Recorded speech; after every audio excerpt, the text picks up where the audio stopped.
Jose's background is blurred except for the shiny Hyrule shield. Like the shield behind you is like just nope, there it goes. But it's on your ear. It's like a beacon back there. I don't normally blur, actually, now that I think about it. Here you go. Yeah, what are you hiding on the shelves back there? Nerd stuff? Oh, it didn't go away. I thought I unblurred it. Get that ad out the bottom of the screen. God There we damn. go. Nerd stuff? Hey, before I mute, what are you guys talking about? Like, what's the topic? Good question. Oh my god. Who's doing it? What are we doing? We're talking about taking away Gutta's ability to use a soundboard. I've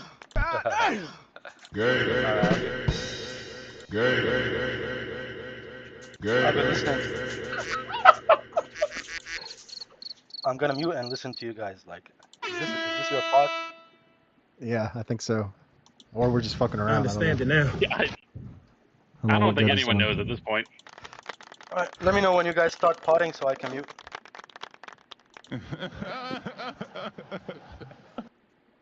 We started like 10 minutes ago. Yeah. Are we live? Yeah. Where's JD? JD never joins for the pod. Yeah, he don't want That's probably nobody to some know shit, what man. he look like. He's hiding his face. He's probably talking shit in the chat already. No, he said he was going out to dinner. He said he had a date or something like that, man. That man ain't got no date. Careful. If you say anything about anyone, he'll just say you're insulting his family. Oh my god. I'll be talking about it. He already got mad earlier because he said you talk about him behind a block.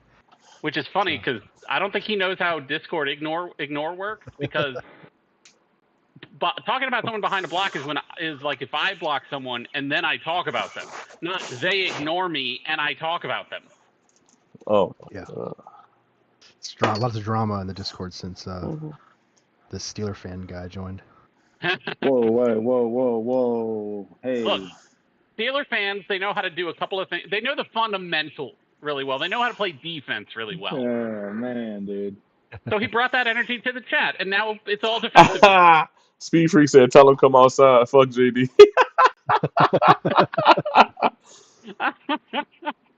Hey, y'all gonna stop bullying my dog, man. He ain't bully nobody. I don't know who you're talking about. Bring it on himself. What you mean? He tried to talk hella cap. Oh If my anything, god. I have been the bullied. I forgot what Joseph said the other day. It was something. I forgot what he said. It was Bone. no. Don't. Hey, hold on. And it starts. Hey, he said fax me. No, he said it was something silly. It wasn't even that deep. Hey, turn up. He was saying something like JD, and JD was like, "See, he's still talking about me." I said, "Here y'all go, bro." I don't start shit. It was something on Twitter, bro. He was talking about something. And he was like, it probably was a joke about JD getting his ankles broken. Something dumb. It was something like that. Some little stupid joke. No, I think somebody said something like, he said something negative. He's like, does he even like games? And I probably responded. Yeah, I like, think that, it was probably something like that. Yeah. I'm like, bro, and then he y'all. soft blocked me. Oh, he muted you? No, he soft blocked me on Twitter, so that he blocked me and unblocked me, so I don't follow him and he doesn't follow me. Oh my god, bro. Is it that serious? Is y'all beef that serious? Again, I haven't done anything. So. Oh my god. So anyway, I don't know, man. It's been like 2 weeks. So where should we start? Should we talk about Doom? Should we talk about Scam Raymond over there at Haven Studios? We could talk about the Switch again. I mean, where y'all want to start, man? You know what I'm saying? The Sony financials came out last week that I can't remember now, but there was something last week. I was like, man, this would be great to talk about. Oh, no pod. Oh my or was goodness. it 2 weeks ago? We could always talk about Expedition Peak. No, you should talk about the biggest release of the year, man. Night Rain. Go ahead and say Night Rain. Yeah, Night Rain. I didn't even know Night Rain was still on my hard drive. I went to check my PlayStation. I was like, why do I not have that much space? I was like, I still got that shitty ass fucking playtest on my shit. Deleted the fuck out of that shit. No, it was like 7. It was like 17 or something like that. It wasn't that big. It wasn't that big. Okay, actually, 17? No, it was not 17. Bro, I it have was on mine right now. less we than could 20. take a moment to talk about the front runner for Game of the Year. You mean Pirate Expedition Yakuza. 33? We already talked about Pirate Yakuza though. Claire Obscura Expedition Expedition 33. Yeah. Oh, that's what Yeah, you. he's right. That's what y'all talking Dude, let's He's be right. honest. Wait. Let's be honest. No cat got a. Do you think like Okay. a pirate Yakuza is gonna get even a vote? No, because Jeff Really hates quick. Japanese games. Of course, it's not gonna get a vote. That's The racist. network test. The network It's test good, though. is 9 gigabytes. It's 9. See, I knew it was Okay. between 7 and 17. I was close. Yeah, 7 and 17. Y'all, if Yeah. y'all want to talk about Expedition, y'all go ahead, kick it off. I do think it's worth a mention because the game Definitely. it's what we should be wanting developers to do though, right? They released a full product, no microtransactions, released at less than full price, high quality, didn't have any major issues the day it launched. And they should be applauded for that. The only notable patch since its release was they nerfed a broken build that was killing like the super secret endgame super boss in like a hit.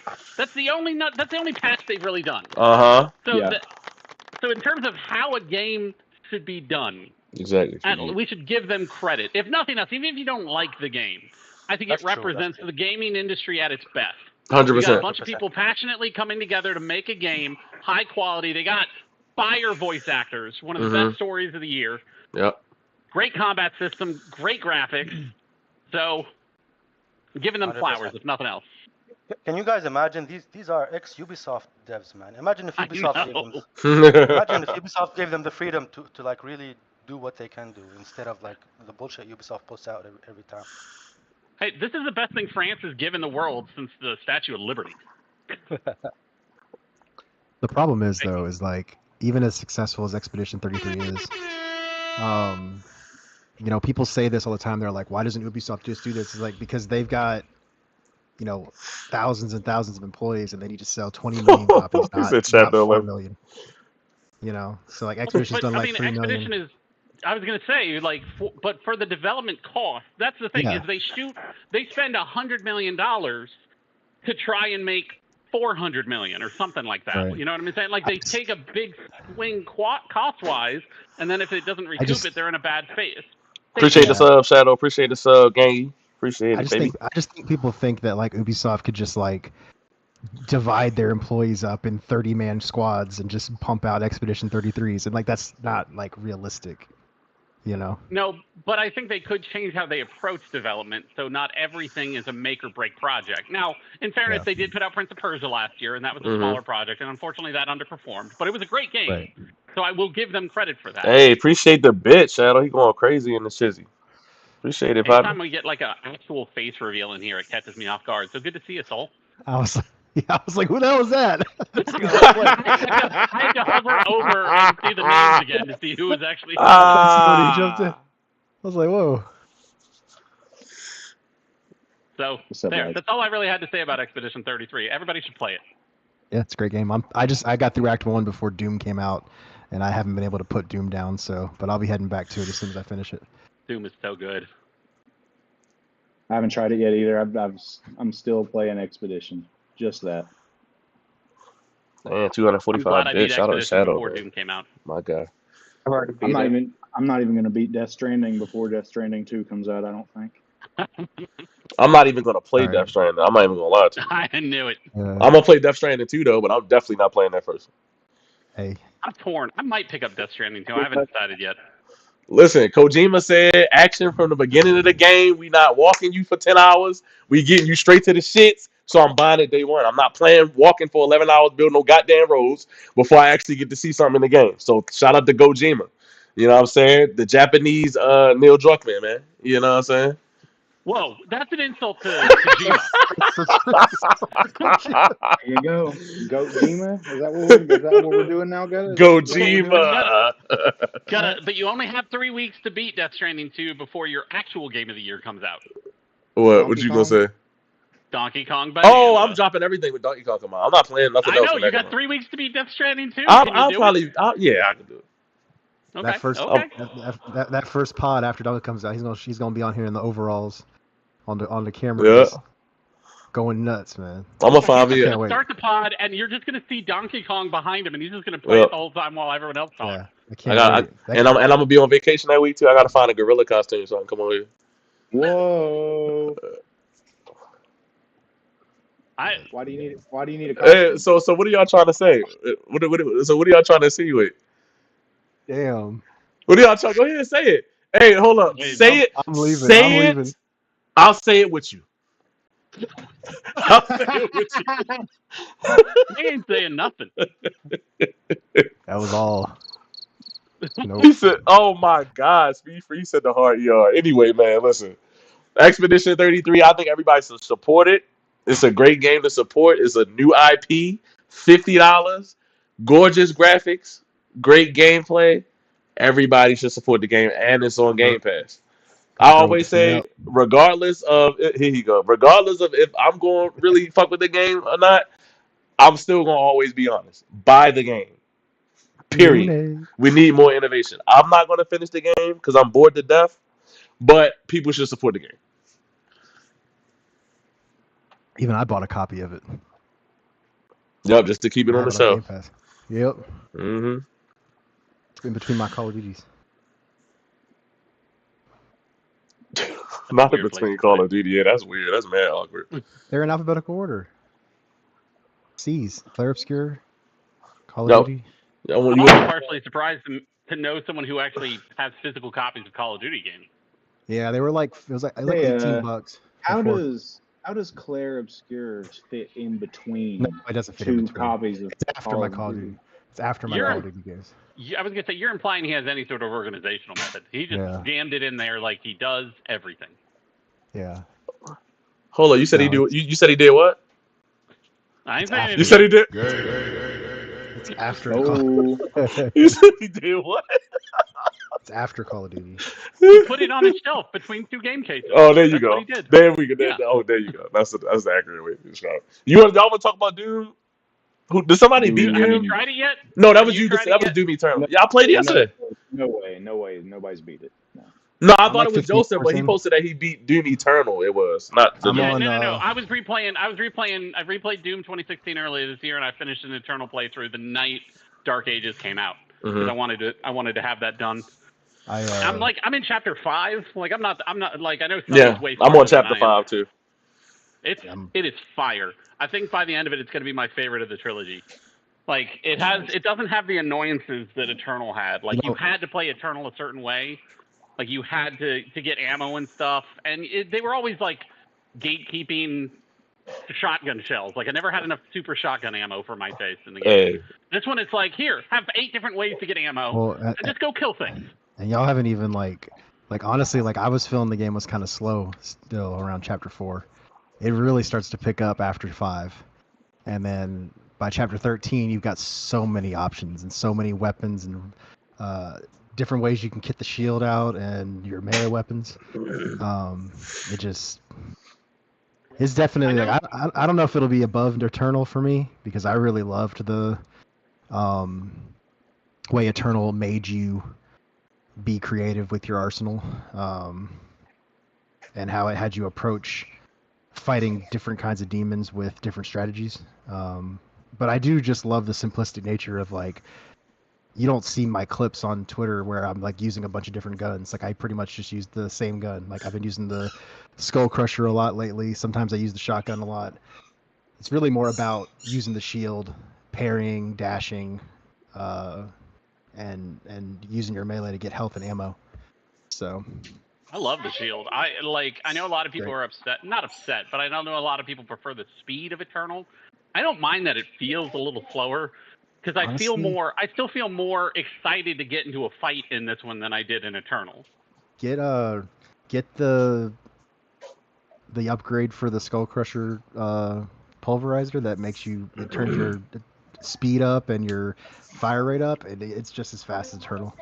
Just without the jumping and dashing. There's actually a speed setting in the game. Like if you go into the game settings, you can crank it up to like 150%. Mm-hmm. I saw online that something like 120 to 130 feels more like Doom Eternal for those who want that, which I think that's really cool.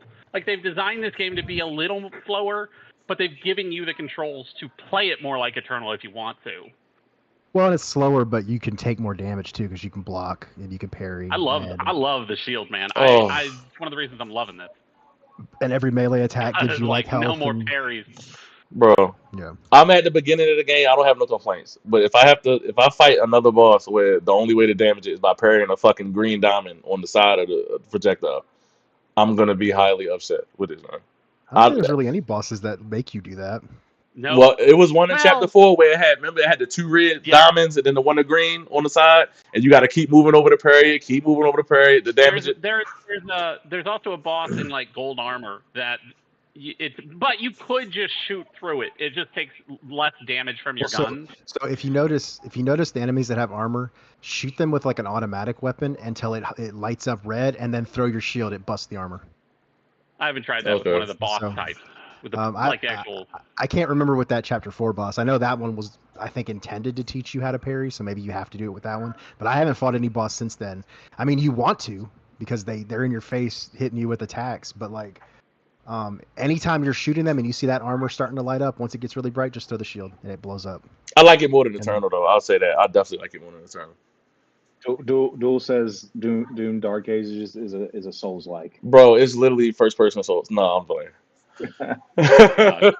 Everything has parries now, though. Bro, listen, come on, man, please. This generation, even Expedition 33. Can we stop with every game having to have a fucking parry, bro? I'm so fed up. It's so good to parry big attacks in Expedition 33. Oh my when you God. parry like 5 things in a row and you hit a counter attack that's massive, it felt so rewarding.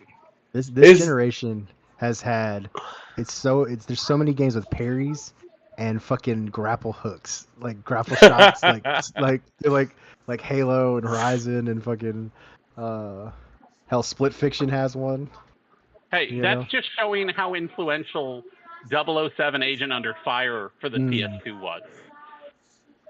Titanfall 2. That is a deep cut. Did any of you play it? Because it had a grappling hook. Nobody played that game. Nobody even know what that is. If you played it in local multiplayer, it was just people grapple hooking around a map, trying to shoot each other as they shoot past each other. I do wish Doom had co-op, though. I do wish it had co-op. That would be tough. Oh, man. Borderlands 4. Can't wait. That'll be the next big co-op shooter for me. I don't know. Should I get it on the Switch? Like, I don't know. Like, am I going to switch to it up? Am I going to switch to it up, or I'm going to get it? I don't know. Like, you know what I'm saying? So you don't care. You don't care that it's only VRR and handheld mode? No. Okay. All right. Nah. The vast majority of people won't care about that. Any game that I'm gonna play on the Switch, I don't really care about the graphics that much, so it's not really that deep. Yeah. As long as it's smooth. VRR is more about frame rate, right? Is VRR the same as adaptive sync and stuff like that? So the thing with VRR though is like, like it really just depends. Like, so I don't know what the range is for the Switch, but like my Xbox on my LG, it goes from 40 FPS to what's up, Reed? To 120 or whatever. The PS5 goes from 48 FPS to 60. So if a game on PS5 is dropping under 48, VRR doesn't even work. It just doesn't. It's like FreeSync. Yeah. Well, it's just the VRR just doesn't work under that rate. So with the Switch, I mean, like, if we're talking about like games like Cyberpunk where it might run at 30 FPS in the quality mode, VRR won't matter anyways. If it can't hold 30 FPS, I don't know of any VRR that works under 40 FPS, or 40 hertz. So it won't really matter in that regard. G-Sync works from 0 to like the highest refresh rate, but FreeSync only works from 48 and up. Yeah. So like, I don't know. I guess we'll have to see. I mean, I think it sucks that it's not available on TV, like when you're docked, because like I think most people have a VRR display these days, and if they don't, they wouldn't have it available. So what? But I mean, I don't know that Nintendo games. I was gonna say I don't know that Nintendo games have a lot of performance issues, but I know like some like Pokemon and and plus they put out they went over the updates early and they said Pokemon is gonna have better frame rate and better resolution, right? And a couple other games. So. Typically, Switch games in general have more performance issues in handheld mode. Yeah. When it's docked, they tend to be a lot more stable. Yeah. So in docked mode, it's got pretty decent, power and specs as far as like clock speeds and whatnot. So, I mean, I don't know. We'll see. I think I think in handheld, like honestly, if the games are holding 60 FPS, it won't matter. If they're holding 30 FPS, it won't matter. If the Switch lets you output 120 hertz and the games can run at 40, it won't matter if it stays locked. So I thought that the display was 120 hertz display. the Switch 2 display is, but I don't know. I don't know if it'll just always be running at 120 hertz or if it'll depend on the game. Right. Like I don't know. I don't know for sure because like PS5 will only run your TV at 120 hertz if you're playing a game in 120 hertz modes. The Xbox you can just set to 4K 120 and it doesn't matter what the game's running at. It'll do 120 hertz. You still have DLSS. Yeah, and then Switch has DLSS. So like, I was actually comparing the Series S specs and the Switch 2 specs, and which are unconfirmed. I thought. Like I know there's specs going around, but they haven't been confirmed by Nintendo. The last I saw, well, I don't know that Nintendo's corroborated them, but Digital Foundry put out the. Yeah, I saw people pushing back and saying that that's speculative. They don't have one. Is it speculative? Okay. Yeah, if it's true, if it's out true, in the wild. Yeah, if it's true, then the Switch 2 has 1 gigabyte of extra RAM available to games than the Series S does. It has 9 instead of 8. Because the system reserves 3 on the Switch. Switch 2 has 12 gigabytes, and the Series S has 10. 2 gigabytes goes to the Series S's operating system. So 8 versus 9. The chart said 3 teraflops of GPU power. The Series S has 4, but it's AMD versus NVIDIA, so I don't know. I mean, it's hard to say if that's going to be like comparable or not. My gut reaction is that I think Switch 2 will have lower visual settings than games that run on Series S as well, but will likely have a better resolution, like through DLSS, like resolved, like it'll resolve a better picture because DLSS is better than FSR. I don't know that. I don't know that because Nintendo said that the Switch 2 was way more powerful than the Series S. So I don't know if that. So I don't. I'm just telling you what I heard. So I don't know. Like this is in docked mode too. Like, handheld, it's going to be way less powerful in handheld, just because you're not going to want to burn your battery out in 20 minutes. So. I've been gaming for 35 years, and I still don't know half of this crap. I like VR though because when you like usually if you get a big AAA game. It'll at the beginning when you do your screen settings and stuff, it'll have VR on or off. You can literally you can see how much better it looks sometimes when you just toggling it on the menu. So I actually kind of like it. Nintendo said the Switch 2 is going to print you money. Hey, shout out Nintendo. He doing a good job, man. Hold Nintendo on your back, man. And the reason it's so important is that when you do have games that struggle to maintain their frame rate, at least your TV will match that fluctuation, so you don't get that jarring feeling as much. I mean, some games are just so stuttery that it doesn't matter. But I want to see how that Pokemon is that Scarlet going on. That's what I want to see. Not Z, but they released some screenshots showing like with the Switch 2 improvements.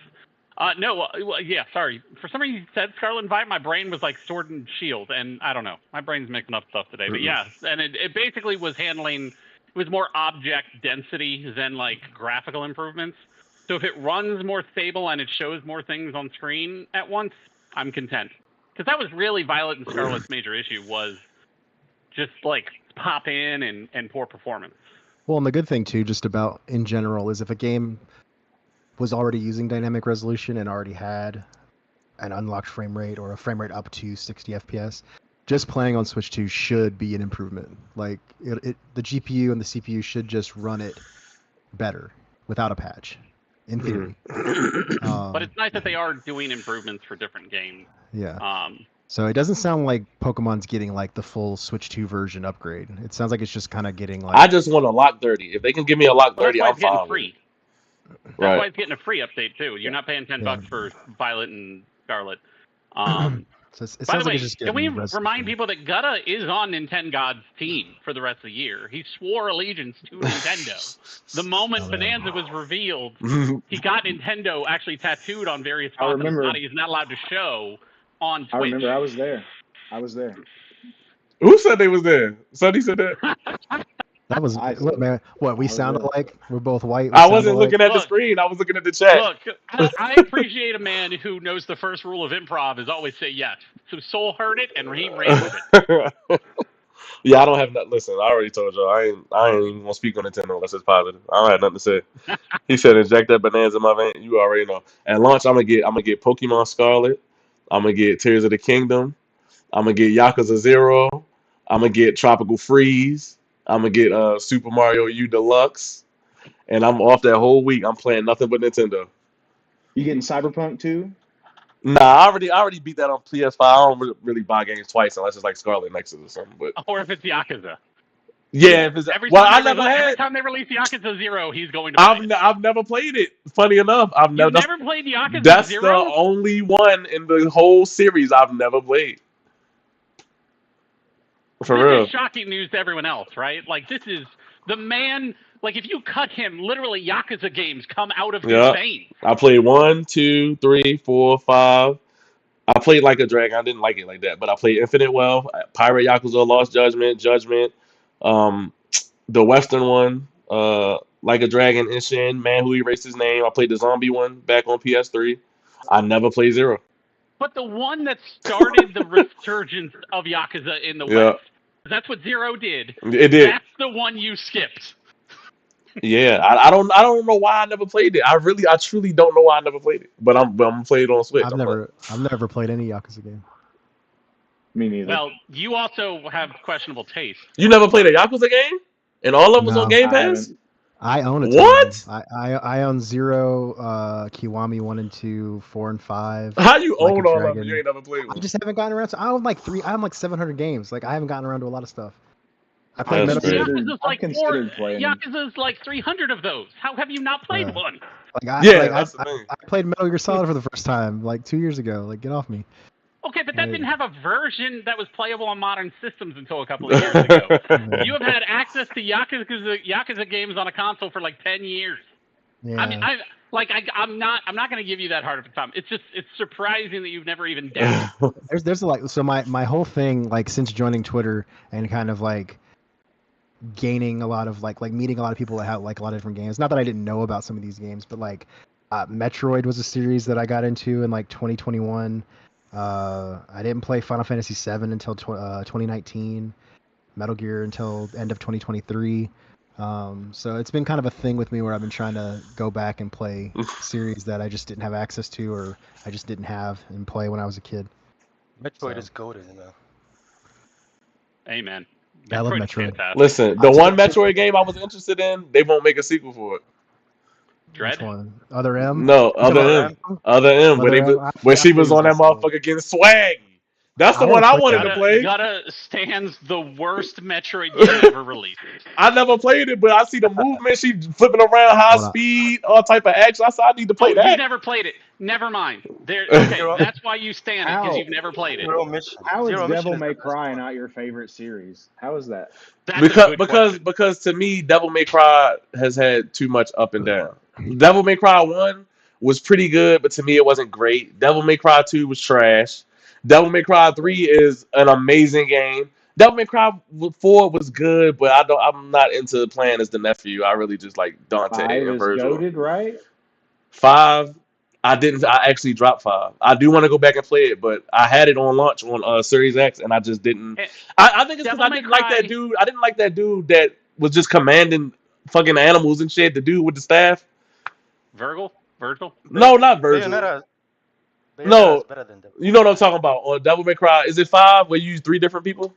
Or is it V? Is what he goes by? The guy with the pain. Yeah. Once I got to that part, I was like, get the fuck out of here. I'm not playing this. Dude, that guy is so fun to play though. V with the book. I hated it. So no, Devil May Cry 1. Real quick, to defend Devil May Cry 1, it was fantastic for when it released. Yeah, it's not bad. It's just... that's just one of those that has aged poorly. You can tell... You can just tell that game started off as Resident Evil and they made a pivot. What was the other studio that made a Devil May Cry? Was it Team Ninja? Yeah, the reboot. Yeah, DMC. They made DMC. DMC was good. I like DMC. They made the spin-off that was mostly hated because of the changes to characters and the tones, not because of the gameplay. Yeah, I got to go back and play 5. I'm gonna go back and play 5. Yeah. People hated it too because like every time I hear about someone hating DMC Devil May Cry, it's always because of the joke where the mop lands on his head. It's like the white hair, and he's like, "That'll never happen" or something like that. He makes like a joke about it, and like everyone just harps on that. It's like Palmer in Halo 4 telling Chief, "I thought you'd be taller." Every Halo fan hates her. Like everyone hates it. They hated Emo Dante, bro. They called him Emo Dante. Well, but also fans are hypersensitive to dismissive jokes. If you make a joke that is dismissive of their property in the property, that almost comes across as condescending, and nobody likes no one likes the idea of their one of their favorite franchise being in the hand of somebody who is looking down on it. Not in a million years. You play through the game, and his hair's turning white as you play through the game, so it's like they should have made a sequel to that. I'm sorry, bro. They should have did a sequel to that. Not in a million years. Yeah, that's it. Riggs said it in the chat. That's what it was. They need a sequel to that. That's what happened. Maybe that's what they're working on. Yeah. Doubtful. No, they're doing Ninja Gaiden 4, aren't they? Ninja Theory and Platinum and Xbox. They're doing Ninja Gaiden 4. Ninja Theory made DMC, and they're working on Ninja Gaiden 4. When did DMC 5 come out? I said Team Ninja. Team Ninja. Team Ninja is owned by Microsoft. Yeah. When did DMC 5 come out? What was the last thing Team Ninja released? It's the other Hellblade. And right. Ninja Theory is owned by Microsoft. Ninja Theory is there are too many ninjas. Too many ninja development studios. 2019. Okay, 2019. 2019 was Devil May Cry 5. I was gonna say, so is it a dormant franchise at this point? I mean, I guess 6 years ain't bad, unless I don't know. Yeah. I'd say DMC 5 isn't. I'd say DMC isn't yet, and it just got a TV adaptation, though I don't plan to watch it. So I think it's still clearly one of Capcom's. It is valuable to Capcom. It's just not going to get the every year treatment like Resident Evil. So Dark Souls 3 came out in 2016. That's a dormant franchise. I mean, can we not? Is it really? Is it really a dormant franchise? We have rehashed this so much. I'm not interested. We deserve Dark Souls 4. We deserve it. No, because Dark Souls 3 ended. No, because Dark Souls 3 ended the series on an immaculate note. We don't need constant sequels. We do. We need Bloodborne 2. We need Bloodborne 2. Bloodborne 2, yes. We need Bloodborne 2, absolutely. I don't want to hear about any more PvP games from FromSoft. We need Dark Souls 4. No. We need Dark Souls. Hey, shout out my boy Speed Free for that big 1,000 bitch here. You already know what's going on, man. By the way, hi Josh. Hey Josh. We need Dark Souls. Oh, that's 4. Josh. I was wondering who is it with that fucking reindeer on my screen. I need. Did you see me click it? I'm like, who the fuck is that? Respect Chopper. Oh my god. The reindeer. No, I'm listen. I agree with him. I want to play a new Dark Souls. I'll play a new Dark Souls because I want them to go back to what made Dark Souls great. And a new Armored Core. No, they can can that shit for the rest of eternity. Armored Core 7. They're making AC7 for sure, man. Because Namco renewed the contract for a new Armored Core game. Let's go. They only need to add co-op. Them making 2 multiplayer games kind of back to back is weird to me. Night Rain I thought was a cool side thing, but then Nintendo, when they showed like the Bloodborne-esque Nintendo one, I was like, okay, I'm on board, and then it was like PvE. I'm like, well, I'm out. Yeah, that was fucked up. We were watching the stream, and I was like, this looks like some FromSoft shit. I was thinking Bloodborne. You literally did. Like 2 seconds later, From Software. I was like, fuck, it's like, is it Bloodborne? And then it wasn't, obviously. It was fucking... Dust Bloods or something, which that's Bloodborne that we have at home. Blood. And like, my eyes glazed over. I was like, whoa, a new RPG from fucking From on Switch 2? That's awesome. And then I completely missed any hint in the trailer that it was like a PvP game or something. Well, there weren't any. When was the last Tenchu game and who owned it? When was the last Tenchu game and who owned that IP? Oh my god, that was like a PS2? You said who owned it? We need FromSoft owned Tenchu? They made Tenchu. No, they made Otogi. Oh no, I was saying the last Tenchu game was Shadow Assassins in 2009. Damn. I thought it was further back than that. That's actually not that bad compared to what I thought. That came out on the Wii and the PSP. Oh, it don't count. It don't count. Yeah, that don't count. So FromSoft does own it now. Okay, so we can kiss that franchise goodbye. Yo, can y'all hear me? Rest in peace, Tenchu. We can now. Yeah, they not. You know, they not making shit else. But Bloodborne open world, Bloodborne linear, Bloodborne pinball. Sekiro's development started as Tenchu, and then they changed it. They couldn't help themselves. Look, we got Sekiro. So I'm not going to complain how we got Sekiro. Yeah, Sekiro is incredible. We need a new Kingsfield from Software. I could be down with that, to be honest. Demon Souls. Demon Souls was the successor to Kingsfield. Yeah, I mean like a first-person RPG from them again. No, I don't want a first-person. I want a new Souls game dropped into Kingsfield. Mostly because it'll piss off people. It'll piss off people who say that From Software only makes the same game over and over. I basically want them to make the same game just to piss them off now. I want them to make a first-person game where you still have to roll. Like, golf. He said a first-person game. Where you still have to roll to dodge enemies. Oh my god! If the camera just spins. A From Software Skyrim style game would be hilarious. He said Sekiro is the worst Souls-like from them. I don't know if that's the worst. Is it not technically a Souls game? It's definitely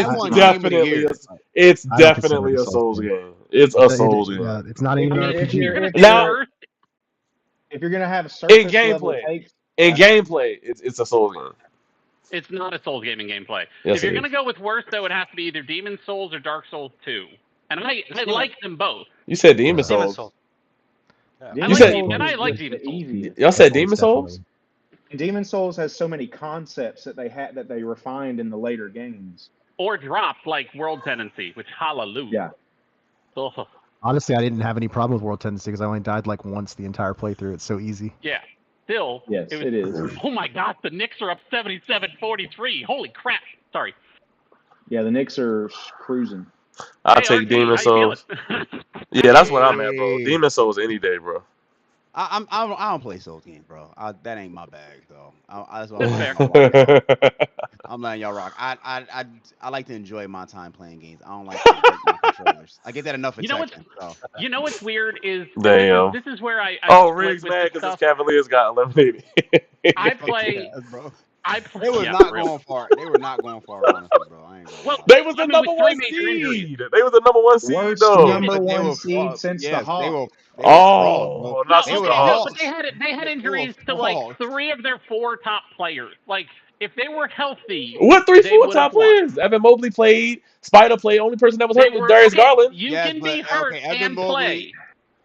But you telling me Donovan Mitchell, Evan Mobley, and Jared Allen ain't enough to beat the Pacers? That shouldn't be enough to beat the Pacers. I think it's enough to force a game 7 or a game 6. It would have been enough to beat the Heat, not the Pacers. Damn. And I'm a Heat fan. No, man, they should have enough. Honestly, I think that's enough. I think that's enough to force a game 6, bro. I'm like, but Darius Garland's a question mark. So the Cavs. I already talked about this on my basketball pod, ATB After the Buzzer podcast on YouTube. Go check it out. But I'm like, I feel like the Cavs are frauds, bro. The Cavs are frauds. I think they're going to be frauds for a while. Yeah, remember when Jared Allen said the lights were too bright? Garland was so hurt he probably shouldn't have played, but he tried. If Garland's 100%, they look like a totally different team. His ball handling and the way it pushes guys farther down the road. I agree with you. I agree with you. All I'm saying is that Spider Mitchell, Evan Mobley, shut up, Rick, D Wade, Max Strus, Jared Allen. You are sleeping on the Pacers. Max Strus was garbage. No, I'm not sleeping. I'm the one who was telling everybody that my boy wasn't overrated when everybody was saying he was overrated. No, but my point, I'm saying if you think that's enough to get past the Pacers, you're sleeping on how good the Pacers are because Miles Turner is a legit. The Pacers are good. They play legit 5-out. Anyway, this is a video game podcast. We're not both talking basketball on here, but I got so distracted by the score. Miles Turner. Max Strus also did the dumbest shit ever by saying, "Hey, yo, everybody bring your A game." And went 0 for 9. I fucking cried. Let's neither here or there. Let's talk gaming. So back to the game. Real quick. So talking about From Software games, I play most of my games on easy or normal. I don't go for challenges in video games. But for some reason, I love From Software games. Like, it's so weird because on Doom, I'm playing it on easy right now because I don't give a crap. Most of the time, I just want to chill and enjoy myself. But for some reason, I still love From Software games. I'm like, oh, what's that? I'm gonna get dropped into a depressing world where everything's trying to kill me, and I'm limited in what I can do to stop that. Cool, let's do it. I mean, once it clicks, man, it's not really that difficult once you know what you're doing. That's true. Yeah. I'd agree with that. If you're playing a proper Souls game that's an RPG, you can just level up past it. If you're really getting your ass kicked, you can just go grind an area. Only Sekiro was really hard. I only thought Sekiro was hard, man. The rest are just that one actually kind of gatekeeps progress behind bosses. So how do you figure? Well, in Bloodborne or Elden Ring, you can level up, right? Like you can just keep powering your stats up. Sekiro, technically you could, but it was unfeasible to keep that one bar going for damage. Really, the progress you made via bosses, because there was stuff that unlocked. I'm struggling to remember, but like you had to progress in the game to get better. Yeah. Things like gourd seeds and stuff, like there were things that you just could not keep going until you beat certain bosses. Yeah. And you certainly couldn't level enough to make Ishin the Sword Saint easy. Well, if you explored enough, you could find lots of gourd seeds out in the world. But as far as the prayer beads, maybe that's what I'm thinking of as prayer beads. Yeah, the prayer beads. Yeah. But yeah, I mean, yeah, that was their ultimate get good game. That's my proudest platinum. Elden Ring can be easy. You can just not progress through that area and go to another area and progress there. You know what I mean? Yeah, they countered that with specific bosses that were like, here, get good. So Melania and stuff in Shadow of the Erdtree and stuff. That's what I'm saying though. Like you could beat the game, yes.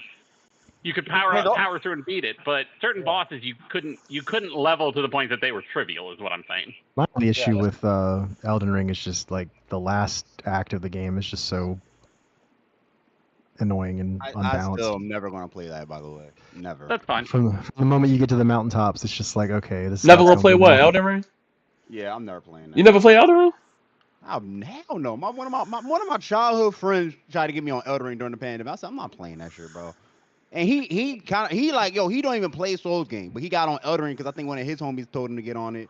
So they started doing that shit. He's like, yo, Josh, you gonna love it, man. I was like you, man. I said, man, I don't give a fuck if you was like me. I'm not playing that shit, bro. If y'all think From Software games are hard, layer beyond, I just don't want to try it. If y'all think they hard, y'all should try to play Donkey Kong Country. Donkey Kong Country is way harder than any Souls game. Oh God! And X-Men Genesis, them games way harder. Like that, Joe. It's just like I don't want to like stress myself with that shit, bro. Like, no, that's fair. You ain't play Bloodborne? No. Damn. Like, I did think about playing Demon's Bloodborne is fire, because a lot of people say, yo, Demon's Souls is a good, easy start. Hey, Speed Free said, DK, stop it. I want to see any one of y'all run through Donkey Kong Country. Let me see it. Let me see it. Okay. Let me see it right now. I'll tell you what. I will play Donkey Kong Country. If that mind level gonna break y'all. That mind level breaks grown men. I'm telling you right now. You will beat Super Meat Boy. Super Meat Boy. First of all, I'm not playing no game that even got that in the title. I'm not playing nothing called Super Meat Boy, first of all. That mind ain't you playing as oh no, you playing Potato Head, nigga, ain't it? Is it Potato Head or Peanut Head that you playing? That one game you keep obsessed with. You talking about Killer Bean? Killer Bean. Killer Bean. I know with the meat, but give me the bean. I'll take the bean. Like, you want to play Celeste, man? Celeste is fucking hard, man. Yeah. Celeste is hard, yeah. Hollow Knight can be pretty hard. Looking at platforming games nowadays, I'm like, that's really hard. Like 10-year-old me beat like Lion King and the original Teenage Mutant Ninja Turtles. I don't know how the fuck you beat Lion King at 10. Like, I don't know how yeah, hold on. Stop him on that, bro. Ain't no way. I beat Lion King when I was like 10, 11. The Super Nintendo one or the Sega Genesis? Sega Genesis. I think the Genesis one wasn't the Genesis one was hard. No, the Genesis one was the Genesis one is the hardest one, bro. The harder one. I couldn't get out the fucking first level in that game. Looking back, I'm like, Kid Me had some game, and I lost it along the way because I probably couldn't do it now. Yo, I don't think I ain't never seen nobody beat Lion King. I ain't gonna lie to you.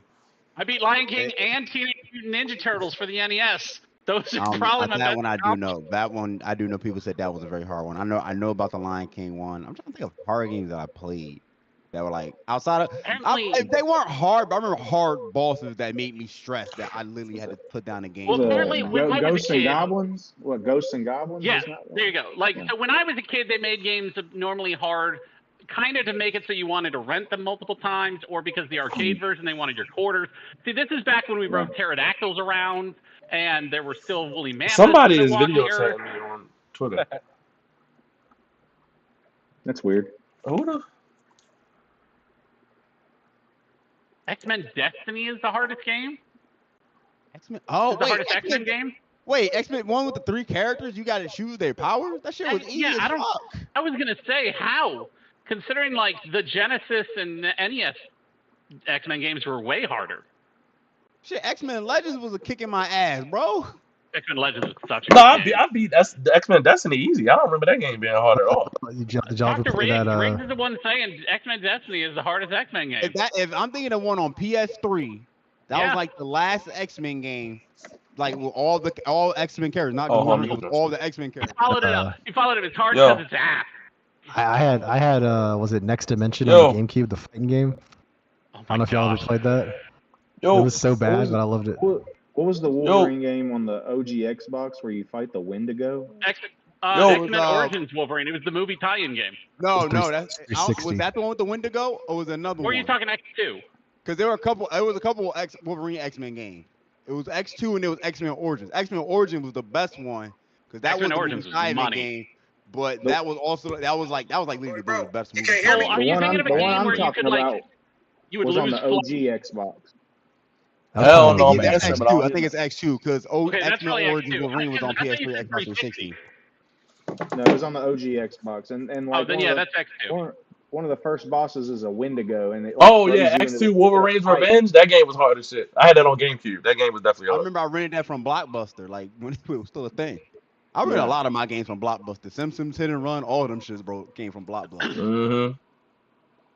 But now, I'm glad you like X-Men Origins is another. Like, oh my god, let me see if I can play that on emulator on PC. Dude, I beat that one last year. Crazy. Fire. They released one of the goated superhero games on the 360, and then just never did it again. Like they had the perfect Wolverine system. Maybe. Oh crap! Who was it who made Spider-Man? I've already forgotten. Insomniac, thank you. I couldn't think of the word. Maybe their Wolverine game will be using some of the concepts from that because that game was freaking amazing. I think so. They're going to, but I think it'll be more like close to shoulder than like how they did like God of War. Yeah, like it'll be like more like God of War 2018 style combat versus like more like all their games, really. Yeah, like most all of the like cinematic story games of Sony are all kind of like, and I love them, but like, I'm not that they all like they're like camera over the shoulder type shit versus you got the big open space, you go combo crazy like in Devil May Cry type shit. So did anyone watch the leaks? It looks like a Spider-Man game if you watch the leaks. I didn't look at any of the leaks. I didn't watch. I watched a little bit of it. I didn't want to see too much. I did see like the characters like that's gonna be in the game. I won't dive into that, but I'm still excited. I hope we get some news like eventually, bro. Like. Especially with the cleaning house of Sony right now, we gotta get some news on that game. My guess is it's a 2026 game, and they're trying not to announce things too early. Like they've really taken that approach. So I wouldn't be surprised if at the end of the year. Because we're still waiting for State of Decay 3, for instance. I wouldn't be surprised. That got announced 2020, didn't it? Oh my gosh. Well, what about the Rare game? Anyway, I have said so many bad things about Microsoft. I'm trying to move on. But at the end of the year at the Game Awards, I wouldn't be surprised if we finally got a Wolverine teaser.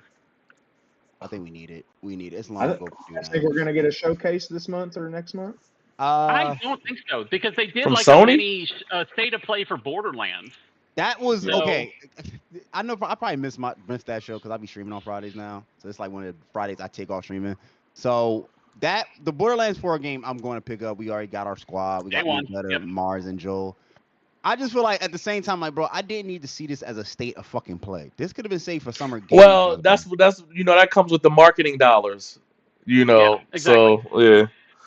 I think that's an indication that Sony doesn't have anything major to show for a little bit. Like maybe we'll get something in September or October. I wouldn't be surprised if we hear nothing from Sony. They don't even do showcase. They just listen. They don't need to show nothing. They don't need to show nothing. I don't think they do either. They don't need to show. Y'all go get Death Stranding 2 in June. I'm not Y'all getting that shit. and then y'all pick up Lost Soul Aside in August, and then y'all grab Yote and Marathon in September. Yote, I'm not damn sure getting Marathon. I'm not damn sure. That's 4 games in the next 3 months. What more do y'all want to see? I'm thinking of Sauron. I'm thinking of the other, not Sauron. What's the new game made by other dudes who did Returnal? Saurus. Saurus. I called it Sauron. Yeah, that's next year. That's next year. Yeah, I'm not getting those. Like right now, Sony for me personally only has a couple games that are dropping that I want, like Lost to the Side, Ghost of Yote, and that's pretty much it. They need to show an extended gameplay of Yote, and they need to give an update on Wolverine. Well, they'll do a state of play for Yote. I bet they don't show Wolverine until the end of the year. He said I still want Marathon. They announced it for 2022. Yeah, I want to play Marathon. I want to play it. Real shit, bro. Since we're talking about it, I think Marathon is DOA. I think this would be worse than Concord. Controversy? Nah, I don't think so because it's everywhere. It's everywhere. Have you seen the controversy about the art? Have you seen the controversy? Yeah, about the still art. I think it was bad. It's just this game has already been on a negative press run since jump. Since a lot of people didn't want it. Nah, people didn't want live service bullshit. Now people are playing and it's like it's not really like. Yeah, I don't think it's even possible that it's gonna bomb like Conquer. I think that's it's still gonna be pretty bad. Bungie and Destiny have too many fans. It'll have some kind of player base, but I think it will. They might use this as an excuse to delay it to remove the the disputed art stuff, the stolen art stuff. That would be. They may delay it. I mean, Bungie always nails their gunplay. The problem is they're trying to act like Bungie's trying to act like it's just a few things that got added to the game when the whole entire art style is very indicative. I think that's taking it too far because the genre of art they're taking that it's from has existed outside of this. There are specific assets that you can point to. I don't know if you can make a case that the entire thing was ripped from this artist. I just think it's a bad look. I think it's a bad look. It's too bad of a look.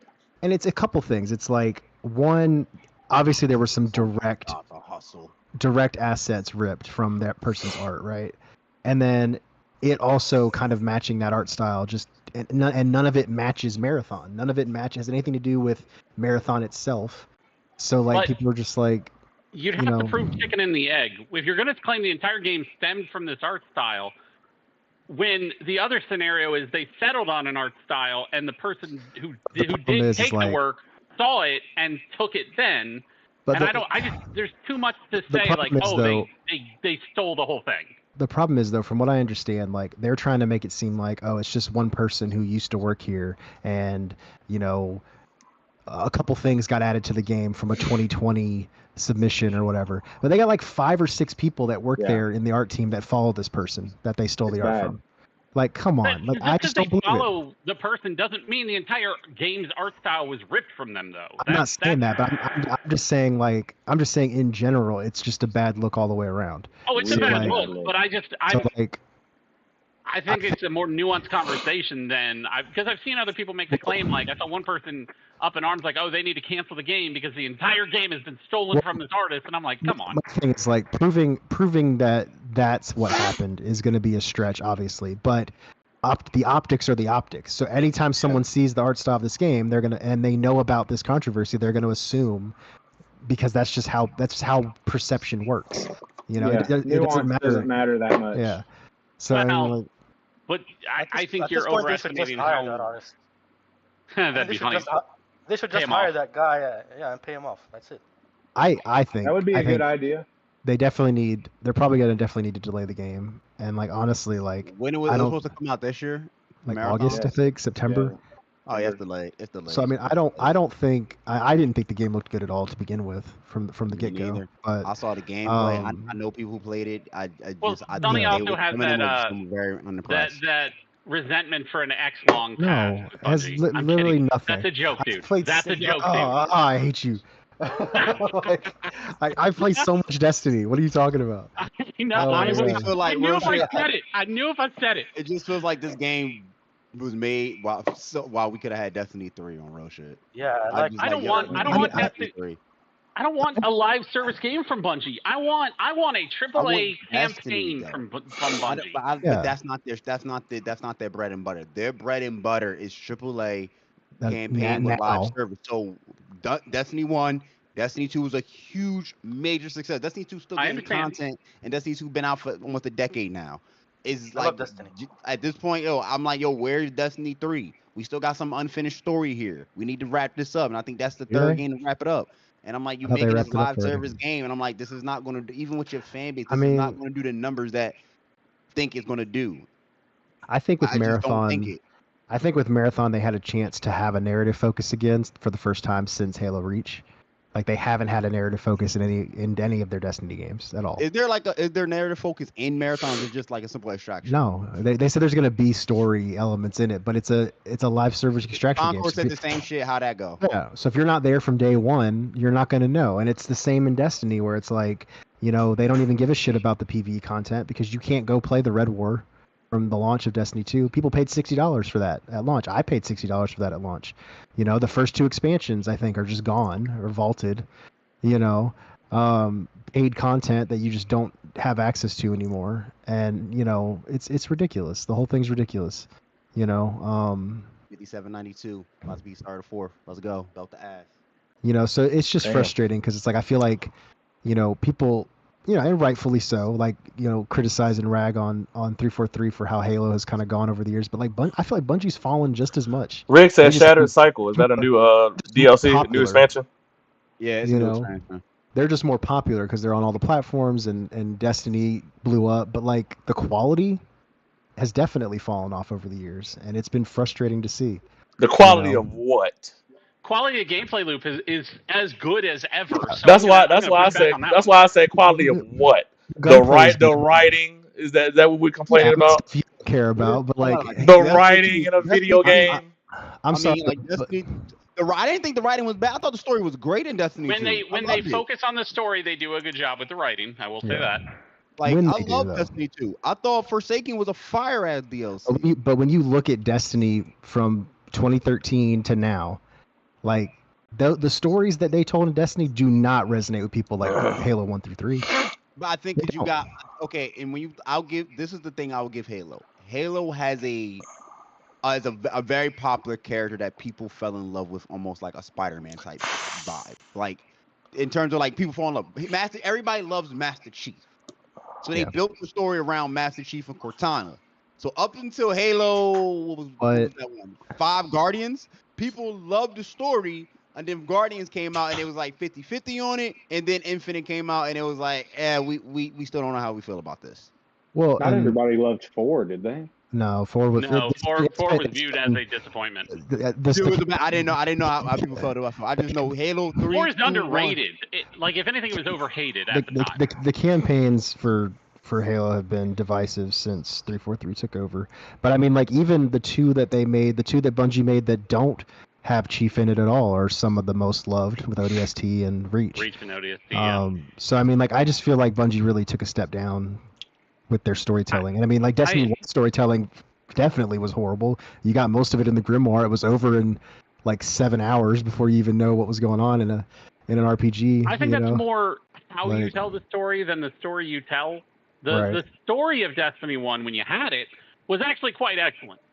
But because it was a live service game, they also were trying not to focus on one hero like they did Master Chief, because they wanted you to feel like the hero of the story. And that's a different type of storytelling. So I think if they were to make a campaign with a hero, they could do that again. Because like everything I've seen in Destiny is on that level. It's just in a different type of focus. I don't necessarily think they need a singular hero as a main character. Like I don't think it's a big deal to have the player. I feel like they did give you 3 heroes for a campaign, though. I mean, Destiny. And you have the arc. Cade was a lovable character. Zavala, rest in peace, Lance Reddick was phenomenal character. What's a homegirl named the black one? I forgot. I forget her name. Ikora. Oh my god, Ikora. Yeah, Ikora was another one. Like, you had 3 different characters with 3 different personalities, and they all gelled together in a story that was really about you being the hero. Also, Cade's a more fun character than Master Chief, anyway. So. Yes, Cade is Cade like Nathan. Come on, bro. All right. Y'all just trying to buck. Come on, man. Y'all just trying to derail the stream at this point. Y'all just saying anything. Hey, you're the one supposed to keep us on track, bro. You're the host. They know ain't none of them randoms better than Master Chief. Come on, man.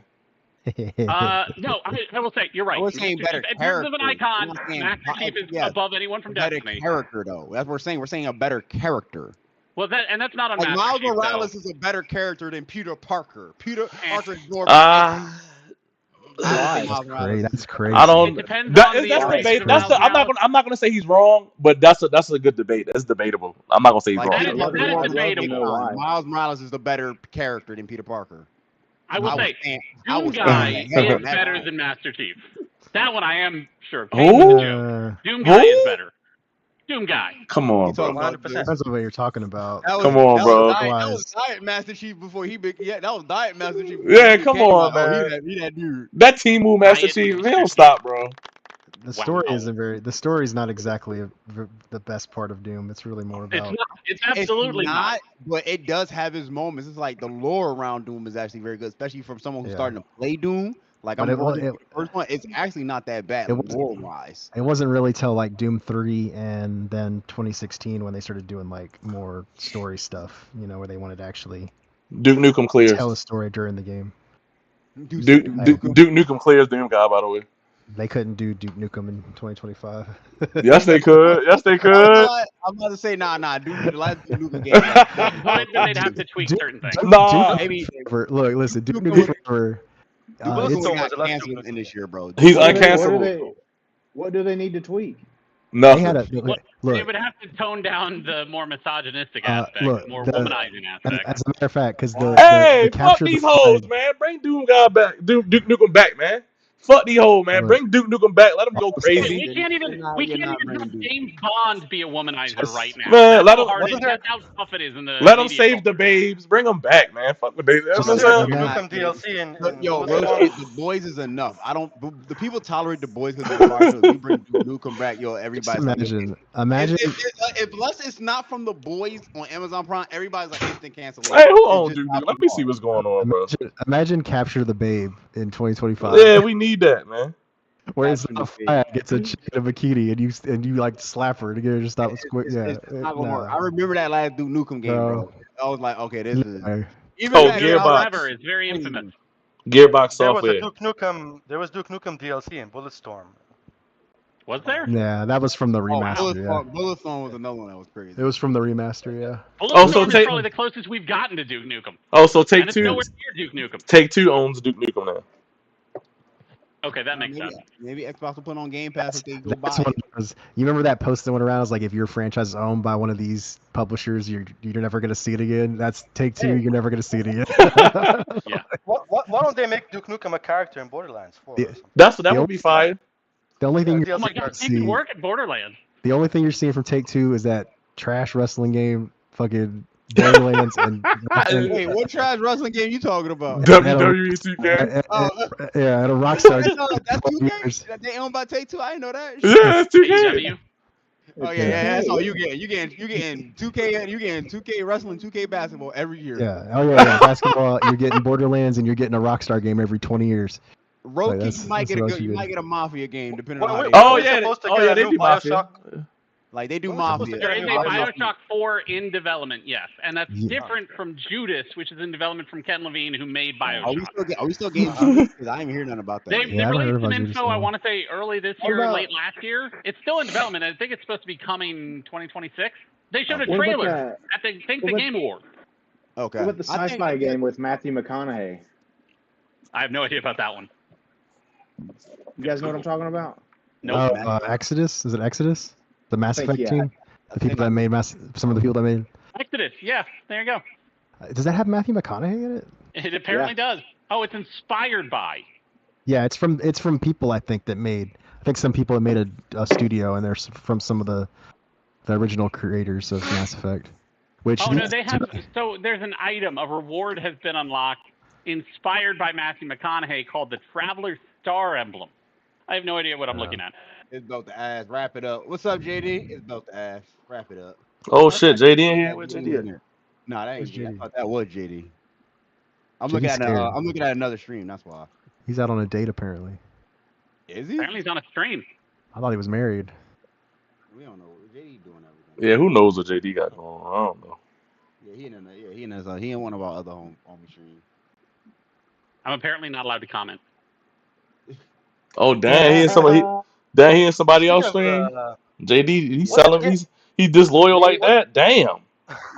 What's that new RPG that's being made by some people who used to work at CDPR, like from the. You mean the vampire jump? Yeah, the vampire. Oh game. yeah. Yeah, I'm gonna play that. That looks fire. That looks good, dude. When was the last time we had a good vampire game though? What about the vampire? Vampire. Vampire. That's why I called it V. I don't know why I said it. Game's there is technically a Vampire the Masquerade 2 still in development, but that thing is probably gonna, when it does arrive in 5 years, it's gonna be a mess. The crazy part is, I think I had Man, that shit's been in development for like 20 years already. It was the last great vampire game was Vampire. I remember playing that. I don't even know. I ain't never heard of it. People made Greedfall. And now you'll have Dustblood. Dustblood is a vampire. Yeah, Dustblood is a vampire game. Yeah, the Greedfall. But it's a PvPvE, so I'm out. Yeah. if the Greedfall dev made they're called Spiders. They made Technomancer 2. With that game is actually really good if you can get past the jank. What's it called? The blood something. No, something that jank is way terrible. That game's really good though. The systems are cool. The story's pretty good. I liked it a lot. Bound by Blood, right? Bound by Blood. They made Bound by Blood too. Yeah, I've actually started playing that again. It's speaking of vampire, Xbox need to show us something about that Blade. Come on now, it's been a minute, man. Show us something. Oh yeah. No, they're gonna cancel it the same day. Oh my god! No, they're not. They can't cancel it. All at once, they're just gonna cancel it, and they're gonna CCU on it right away. No, it's gonna come to PS5 day one. There's 4 games that Xbox needs to show next month. Blade. They're all from 2019. Fucking damn. Needs a release date. Fable needs a release date. Everwild and what's the other one? Blade. Perfect Dark. Not Blade. Perfect Dark. That's it. Yeah. They showed Perfect Dark though. They haven't given a release date though. Oh, you said release date? Okay. We never really saw it. Like I love the game is coming out next year. They need to show something. They haven't shown. That's why they need to show it this summer. They haven't shown any significant gameplay for any of those games. The rumors are that they must have something big with the summer showcase because they just shadow dropped an Oblivion remaster in the friggin' middle of nowhere. When that would ordinarily be like your keystone, right? Like if you were like, man, we want to drop a big thing, shadow drop in the middle of the summer showcase, Oblivion remaster. Gears of War for PS5. Oh yeah, they announced that. Yeah, they announced Gears Reloaded. So that's 2 games that they could have announced at the summer showcase that didn't. So if you want to be hyped a little, Xbox might have something up their sleeve. This being Xbox. Look, we'll see. Well, hold on. Their shows have been pretty good. What you care about as far as like what things going to PS5 and things like that. The shows have been pretty decent here lately. The January Direct was great.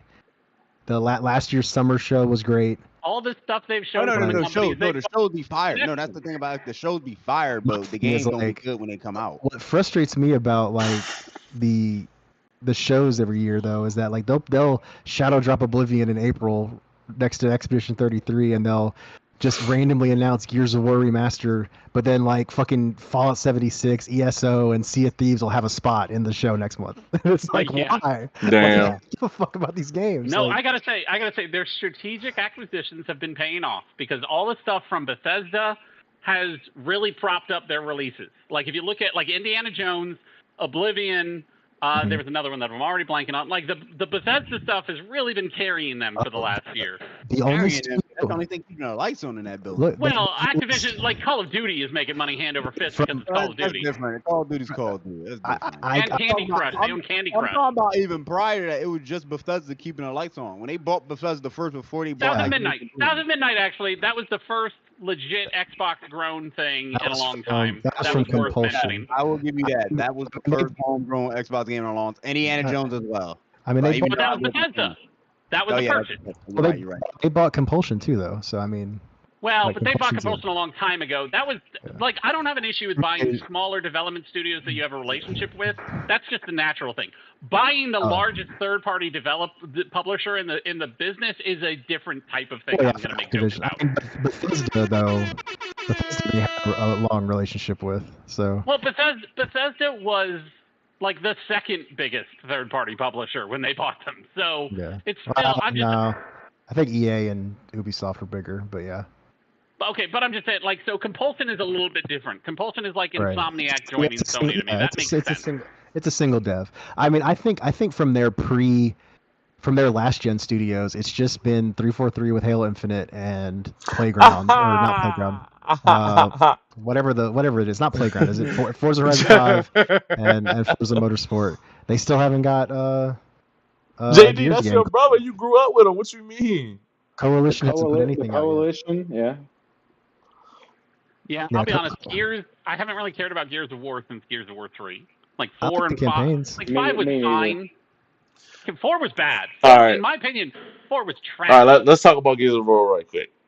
So I re-downloaded Gears of War. So bad. I re-downloaded it, Gears of War 5, and I picked back up on what was the expansion called? The frosty one, the cold one, whatever. Hive or something. Hive Busters. I didn't even know that game. Hive Busters, bro. I was like, why does this game still play like the first Gears of War, bro? Like, to me, Gears of War just didn't evolve at all, bro. It just didn't evolve. I can't accept the series playing like itself 10 years later. He just can't. Wait, don't like, yo, I've seen the Gears gameplay. They all play like that. Look. To be fair, it just feels so outdated, just holding A to do that wonky ass run animation into a wall to cover it. But Borderlands, you still hold the right trigger to shoot. Hold up. Just saying, like, to be fair, I've played one Borderlands, so I can't really. To me, it's fresh. I've only played Borderlands 3, so I don't know. I'm about to say, okay, Borderlands, like, okay. You exposing yourself right now, and it's a damn shame, bro. If you most games, Ratchet and Clank is the same shit. They just add some. I've only played 2 Ratchet and Clank games. That's crazy. So all these games y'all talking. No, that's not a bad thing. So that should go to show people I'm not opposed. I've played every Gears of War game since I was a child. I never liked Ratchet and Clank. I never fucked with it. I never liked Borderlands. I played Borderlands 3 and I like it, and I'm gonna get the next one. Jack and Daxter? I never fucked with Jack and Daxter. I've never liked Jack and Daxter. It's a recurring theme with Gutta, where if a series plays the same after like the That's fifth not iteration, true. he's like, no, they can't keep getting away with Yakuza played the same for like 7 games. So no, that's not true. Yakuza played the same for 7 games. You play 2K, bro. 2K the same game every day. That's what I'm saying. So that's what I'm saying. So it's like he doesn't view 2K as different games. But see, here's the thing. But see, here's the thing. Like I was saying, Gears of War is still using the same exact sprint animation from 1. 2K adds hundreds of different animations every year, so that's kind of a false equivalence. How differently do people run? Oh, stop it. Come on, bro. Come on, bro. Come on, man. Come on, man. Some people be going like this, other people like this. If you're carrying armor and you're carrying a giant gun, how differently do you want everyone to run? So Kate, Marcus, Phoenix, and the black ball head dude all supposed to just have the same animation, is what you're telling me. They all just... Look at the stuff they're wearing. They were earning like almost 30 run, bro. How would you run while crouching? Listen. How would you run while crouching? It's the roadie run. If Peter and Miles had the same swing animations, I would love to see what y'all would say. There's more fluidity. I would love to see what y'all would say. Okay, and as someone who played both of them multiple times, Insomniac does a great job separating showing the differences between them. Like, one is an orthodox web swing because he's been doing it for a decade, and the other one's been doing it like for 3 years. Not even 3 years. He's only been doing it like for 2 years, and he's unorthodox. Also, they do have different animations. Hey. They web sling the exact same in terms of how you control. We're not talking about the control, though. We're just talking about the animation. I don't care if they control the same. But having the same animation you had at the beginning of the 360 generation is crazy. That's all I'm saying. One foot in front of each other. No. No! You hunchback. 1 foot in front of each you still hunchback holding a button to sprint in 2025, bro. Got it. You play 2K, bro. Every damn day jump shot. Jump shots all the time. And again, that's a false equivalency because they add hundreds of different animations every year. Yeah, yes, because there's hundreds of different players, but the same thing. It's the same jump shot for every great play. LeBron James got the same jump shot from 2K, whatever. And no, he don't even. And no, he don't. That have a LeBron James jump shot in them. And that's not true. We could look at 2K13 when he was on the Heat. He shoots completely different than he do on the 2016 Cavs. That's not true. Kevin Durant still bent his knees in the jump shot animations. In 2013, no, he has the same free throw animation. Yes, the free throw animation is the same, but the jump shots definitely change year over year. They're not the same. But even on a smaller scale, if you want to look at something, I'm saying like that would be like saying, if Uncle Kaz had the same animation as the main character in Like a Dragon, like the same run animation, then that would be a more comparable thing because it's on a smaller scale. But why? But who cares? I care because I don't want to play the same thing I played a decade ago. When I'm playing something today, I'm looking for evolution. I'm looking for something newer. I'm looking for the games to be different. Okay, so yes, I'm talking about the last one. Except, hold on. Except he wants Halo Infinite to play like Halo 5 though. No, I just said I missed the dash. All I said was I missed the dash. That's all. But here's the thing. How Master Chief's gonna do the same shit? Gears of War 5. The same shit. It's the same animation. And that's why I don't play Halo Infinite like that.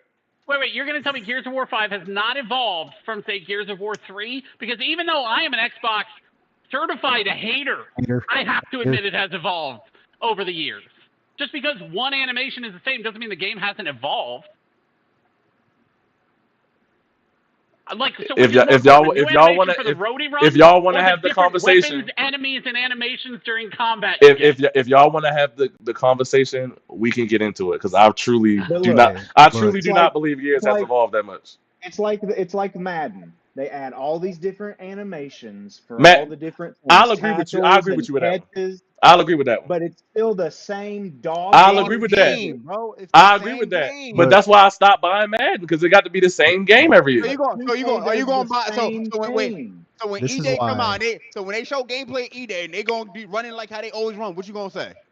I don't think they should be showing the same run animation on E-Day. If they have the same animations that they've been having since Gears of War 1, that's an issue. That should be an issue to anybody that's buying a new game. Though. I didn't say focusing on one animation. I'm not focusing on one animation. The other things the first thing I said was I re-downloaded it and it feels the exact same as it did on 360. And then I said the animation. So if y'all want to get into the conversation, we can talk about Gears of War 5 feeling the same. I ain't got time for this conversation. Exactly. It reminds me of the God of War Ragnarok thing with the Xbox fanboys saying like, "Oh, they reused all the animations." He gets out of the boat. Rise, Son of Rome. Bro, he picks up the axe the same. Like, who cares? He smashes the chest the same. Like literally, people glaze the Yakuza devs because that's what they do. They reuse a lot of assets. Exactly. And it's brilliant. Kiryu runs the same. Kiryu runs the same as the new boy in the new Yakuza game, bro. It's no different. They all run the same. I'm here. Yakuza like this. You can't show up in your house like you can't through the mirror and kill. No, you can't. You can't because I can show you that it's not. That's not true. That's just not true. And Kiryu hasn't been a main character in 3 games now. So I mean, look, he was the main character in Infinite Wealth. No, he was not the main character. How do you? No. I didn't say the. You said You said he hasn't been a main character. He hasn't been a main character. In Infinite Kiryu don't even make up 30% of the game in Infinite Wealth. You don't even play with him half the game. Joe, he was the side character. You don't even play with him half the game. He is a main character because he is a main party member in a RPG. There's multiple. He's not even. No. That's like saying Barrett is. He's not saying Barrett is the main character. Protagonist. Mm-hmm. I'm saying a main character. If you look at Final Fantasy X, Waka is a main character of Final Fantasy X. It's fine if you say he's not the main character, but he is a main character. I think he's a side character that has a main character role, but he is not quote unquote the main character. Like I didn't say the. Main character on 10 would be Yuna and Titus. That's it. I said no, but this is the conversation is a main character. There is a main character in Final Fantasy VII that's not. So if we going off that, every main characters and protagonists. Everybody in the party is a main character on that logic, then, bro. That's what. Yes. Okay. If he's saying everybody in the party's a main character, I'll agree then. Fuck it. A main character, yes. No, they can have a moment, but they are not the main. You're not here. No. You're because you keep saying the. I'm not saying they're the main character. I'm not saying. I'm still saying that. I'm what A like because I'm someone who watches anime, bro, all the time. I've seen a bunch of side characters get they shine. Cool, but that's it. Sasuke is a main character of Naruto. Because the story revolves around him and Naruto, though. Yes, because it's literally their story. It's no one else's story. Is a main character. But that's the point, though. It's like in Final Fantasy X, the story revolves around Yuna. She's the main character. That is the main character. But there are also other main characters. Titus is one of the main characters because they're tied together. But the rest are supporting characters. Y'all remember Shikamaru from Naruto, right? The rest are supporting characters. No, I don't. I've actually not watched Naruto. All right, so Shikamaru is a side character, right? But he had a he's arc the most goated side character. Yeah, he's the most goated side character in all of Naruto and in probably all of anime. Hold up. He had one fire ass arc for himself. That is what we're talking about, Joe. It's like, yo, Piccolo. So part of the story, bro. Oh my god, that is it. He's not the main. He's not a main character. You keep saying and because that's what you want to say. He is a main character. No, Piccolo is not a main character. A moment. Piccolo. He's a side character. Piccolo is a main character in DBZ. No, he's not, bro. You're Robin. No, not at all. Robin.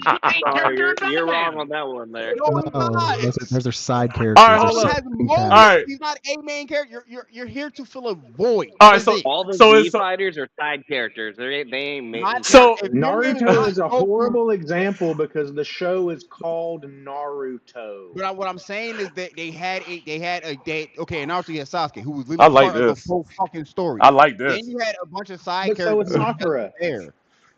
That's why she was irrelevant for most of the time. Hey, so is Ada Wong a main character of Resident Evil 2? Would you say? Or is it Leon? I'm not familiar enough with Resident Evil 2. That's a choice. That's a bad choice. And Leon. That's not a bad. But you play as Ada, so you play as Ada. She has her own level, her own section. You play as her in the story. So would you consider her a main character? She's not a main character. She's a side character. Main character in Resident Evil 2. Then. Oh my god. I'm enjoying this, by the way. I love this shit, bro. Oh my god. Is Vegeta a Riggs. character? Yes. No, he's a supporter. He is a main character of DBZ. You know what? This is tough. This is tough. This is tough. This one is tough. This one is tough. No, he ain't no main character. He said Piccolo's the main character. Nah, bro. Just hold on a second. Just hold on a second. So is Krillin a main character? Hold on. Listen. Dragon Ball, not Dragon Ball. Maybe of Dragon Ball Z. I gotta think about it. Dragon Ball, he was a side character. In Dragon Ball, he was a side character. No, in Dragon Ball, he's a main character.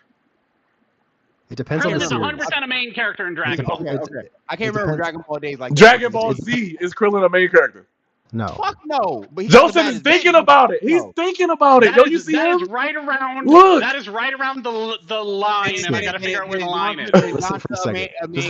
Riggs said yes. Riggs said Krillin is. Oh my goodness, yo. Hold on. Oh my god. Hold on. Yamcha, Tien, and Chaozu are not main characters in DBZ. Krillin might be. Krillin a main character? Vegeta, because there's a difference between the protagonist, the main character, and other main characters in an ensemble. Krillin, so the only main characters in Dragon Ball Z is fucking Goku, Vegeta, and that's pretty much it. Maybe Gohan is not a main character because I'd say Gohan's I would agree with Gohan. I would agree with that. That's why I say Gohan. So Gohan, Goku, Vegeta, and Piccolo.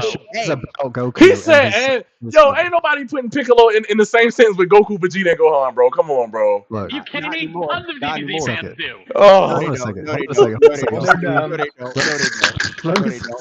No, they don't, Joe. No, they don't. When Dragon Ball Superhero came out and people were excited about him getting like orange Piccolo, because then they were like, look, Goku has because they were like, Goku has reaction or whatever, Vegeta has ego, Piccolo has orange Piccolo, and Gohan has Beast Gohan. No, because Akira Toriyama fucked up the writing so bad because he made Goku and Vegeta so OP and left everybody in the fucking dust. Super was dedicated to make Gohan look like the S tier character he was, and he fucked it up after the Android Saga. So that's what the point was Super. At the that was just the redeemed fucking Gohan. Rest in peace, Toriyama to go. That was it. At the end of the day, still the main characters of fucking Dragon Ball is Goku and Vegeta, and everybody else. Yo, GG, good luck, have fun. We'll give you a moment. That's not even true. That's not even true because Gohan is at least as important as Vegeta. Hold on. Depends on who's writing that day. Depends on who's fucking writing that day. Gohan ain't really been that important since the fucking Cell Saga. Can y'all hear me? Yeah, we can hear you. Okay, can I say something real quick? Sure. All right, look. Say less. It depends for Dragon Ball. It depends on which series you're talking about, and it even goes down to the arc because like Dragon Ball Super is about Goku and Vegeta. Dragon Ball Z, Goku and Gohan are more the main characters. Vegeta doesn't really play until the end. Like, do y'all not remember how the Android Saga went? Gohan was the main character of the Android Saga. What happened in the Blue Saga? Gohan became irrelevant. No, he did not. Yes, he did. Yes, he did. It was about Gohan. The entire Buu saga was about Gohan as well until the end when Goku fused with Vegeta. Until he got absorbed. No, it wasn't. Pretty much until he got absorbed, he was. Assassination, bro, on all Gohan the entire Buu saga. I'm gonna reset the conversation. Twice. We're not talking about arc. They had a whole Friday night, about man. him becoming ultimate. I am proud of this. I want you to know. I love this. I love this. This is amazing. I'm not talking about the quality. He did this on purpose. Stop. Just stop for a second. I'm not talking about the quality of the writing of the saga. I'm just saying that the Buu saga is about Gohan, and he becomes. The Buu saga to me was mainly about let's get these fusions going, bro. Yes, fucking Goten was more popular than Gohan. That didn't happen until like the last third of the saga. That happened in the middle of the saga. Fusions weren't a thing until the last third of the saga. No, the middle of the saga. Half the saga goes. Half the saga goes through without mentioning fusions, and it's all about fusions in the saga. I'm just saying, like a little bit of. That was the only takeaway from the Buu saga was the fusions. It's a fusion-heavy saga, but my point is that like I wouldn't say Vegeta had one major part in that saga, and that was killing himself. Yeah, and he killed himself, and he failed. Wait, hold on. What Rick said, New York Knicks is using main character status. Hey, we all main characters in the New York Knicks. That's the thing. Actually, I'd say Vegeta had 3 major moments in the Buu saga because the fusion part, obviously, but at the end with the Spirit Ball, he wasn't doing nothing. He was part of Bibbidi's takeover too. Yeah, he had 4 moments. He had 4 moments because he had the admitted. Not the mod, but when he admitted that Goku was the stronger character, that was the big. Yeah, he held on. That's kind of lumped with the Majin Vegeta and killing himself part. That's all kind of lumped together. The point I'm making though is that the focus of the story was supposed to be, and for most of the first half of the Buu saga was Gohan. He trains to become strong. He should have come back and beat him, but Goku's just too popular, so he gave him the win again at the end. Okay. So I mean, like that's really what it boils down to. Let me reset this entire conversation real quick. My point is there's a difference between the main character and a main character in a story. I feel like you're giving the main character to characters who are legit supportive characters. The tiers I'm going to go with. When you have a protagonist that is the main character, that's Goku in all Dragon Ball stories. Yes. Other main characters are like in a JRPG with a party, your playable party members are main characters in that game. Supporting characters are then like NPCs who are important to the story. That is how I am defining these. So when he was talking Kiryu and he's like he hasn't been a main character in 3 games, that's not true because he was crucial. He was key in Infinite Wealth. He wasn't just some 15-minute side quest. He was key. He was very important. A main part of that game. He was a main character in Infinite Wealth was my entire point, and I love that it derailed and it became this horrible snowball effect of fighting, and I loved it all. I don't think you can have a main character though. I think you have the main character and then everybody else. You have the main cast in an ensemble. That's not. You have the protagonist and you have the dual protagonist. Those are usually your 2 main characters. I'll agree with that, but once you. Most Yakuza games have a main character because you play as just the one. Like a Dragon, Yakuza Like a Dragon and Infinite Wealth, taking the JRPG structure, instead had a party structure where all your party members are main characters because they're all crucial, all important. Okay, so they don't revolve around. All right, so would you look at the '90s X-Men and say that Jubilee is a main character? Yeah. Conversation over. Conversation over. We don't got to talk about it no more. Wait, who did you say? Who did you say? Jubilee. Jubilee. Hey. No, I have to admit, I haven't watched the series in so long. I don't remember anything past season 1. Stop. That was a trap. That was a trap. And gutted. You felt like. No, I just wanted to know. Because he said people in the party. I remember first season. I don't remember the later seasons, but she was the spark of the show. Jubilee was arguably had a biggest role in the first season. Yeah, in the first season, that's what I'm remembering. After that's the thing. That's the difference between a main character and a supportive character. She had like a supportive character can get a moment to look like a main character or the main character. They can get that moment to shine and look like, yo, like the lights are bright now, and you showed up. That was Jubilee in season 1 of X-Men. But after that, TV shows. Her character for the rest of the series. TV shows also can evolve in different ways that like video games and movies don't typically. So like if a character dies, so Sean Bean in Game of Thrones was a main character. He was not after season 1. Yeah, I don't watch Game of Thrones. Okay, well, trust me, he wasn't after season 1. Ned Stark was the main focus of season 1. Yes, absolutely. And he was not a main character after season 1. TV shows can change. Because TV shows, so in season 1, she was a main character. After season 1, maybe she wasn't. Because a lot of times in TV shows, you have main cast who then get demoted or other people join the main cast. So the TV shows are a little bit different. Like, they can change season. I got a good one for you, Joseph. I got a good one for you. Okay. So was Donkey Kong a main character in the Mario movie? No. The fact that Joseph even got to think about this is crazy. It's literally two main characters. And Donkey Kong had a big role. He had his own level in the movie. No, main characters in the Mario movie are Mario, Peach, Luigi, Bowser, Toad, Donkey Kong. Those are the main characters in the movie. Toad? Toad? He was the main character. Mario and Luigi, and that's it, man. Everyone else is like a Mario, Luigi, and Peach. I'll say Peach. I'll agree with Peach. Mario and Peach. What about Bowser? More screen time than Luigi. He's the villain. I would call him my main character. But Toad, you pushing it, yo. You pushing it, yo. He's really gonna be there, but it's really Mario and Peach. Fine. Toad might be the line. But Donkey Kong was a main character. If you want to throw Luigi in there, I'm not gonna be mad because he's Mario brother and shit. But he didn't have like a super duper big role. Donkey Kong was more of a key character than Luigi, except Luigi was more like the instigating conflict. He wasn't a character as much at the beginning. Thank you. He was the damsel in distress, basically. He was the damsel in distress. He was the MacGuffin. I gotta go rescue. That's it. Did everybody see? Go ahead. Is Zelda a main character in the games? No. Depends on the game. It depends on the game. Yes. There's only one game. Well, it does depend on the game. You're right. I mean, Wind Waker. She's the main focus of the game. But like the first Zelda game, I wouldn't say she's a main character because I don't think she appears. That's really tough. I would say it's the new ones in Breath of the Wild, and Tears of the Kingdom. She was a main character in Tears of the Kingdom for sure. Yes, I don't know about Breath of the Wild. She was the main character. I feel like she was a main character in Breath of the Wild. It was different though. I had to go rescue you, but I wasn't like dead ass. It wasn't a true rescue. She was holding the darkness back in Breath of the Wild. Her power was for like 100 years.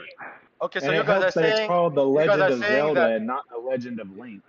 But that doesn't necessarily make you a main character. That makes you a main presence.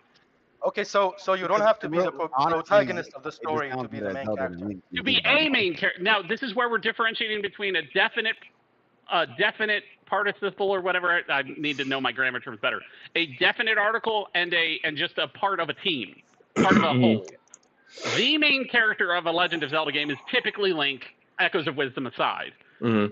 Zelda is often a main character in the games. And one of the CDI games. Huh? And one of the CDI games as well.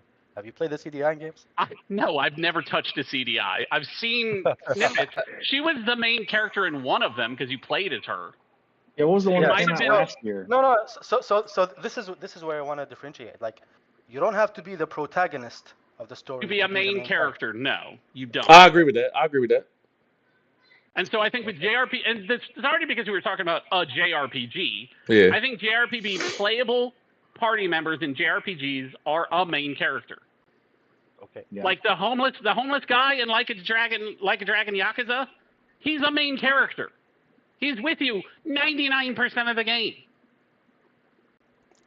I would call him a protagonist. Who's the protagonist in GTA 5? Okay, now protagonist is different than a main character, but the three protagonists are Trevor, Michael, and Franklin. Right. I think Franklin is like the main thing, right? You can quibble at that point. Franklin is the focal point that bridges the other two characters together. I would say it like that. That's fair. That's a good way to put it. If you want to say he's the main character or the true main protagonist of GTA 5, that I'm fine with that as well. But I think he's the focal point that kept the three together and bridges them to get. Kind of that connection. That's why you have that decision at the end. Those three decisions at the end, and it's because of Franklin himself. Yeah. And then you have John and Arthur in Red Dead 2. Yes. Yep.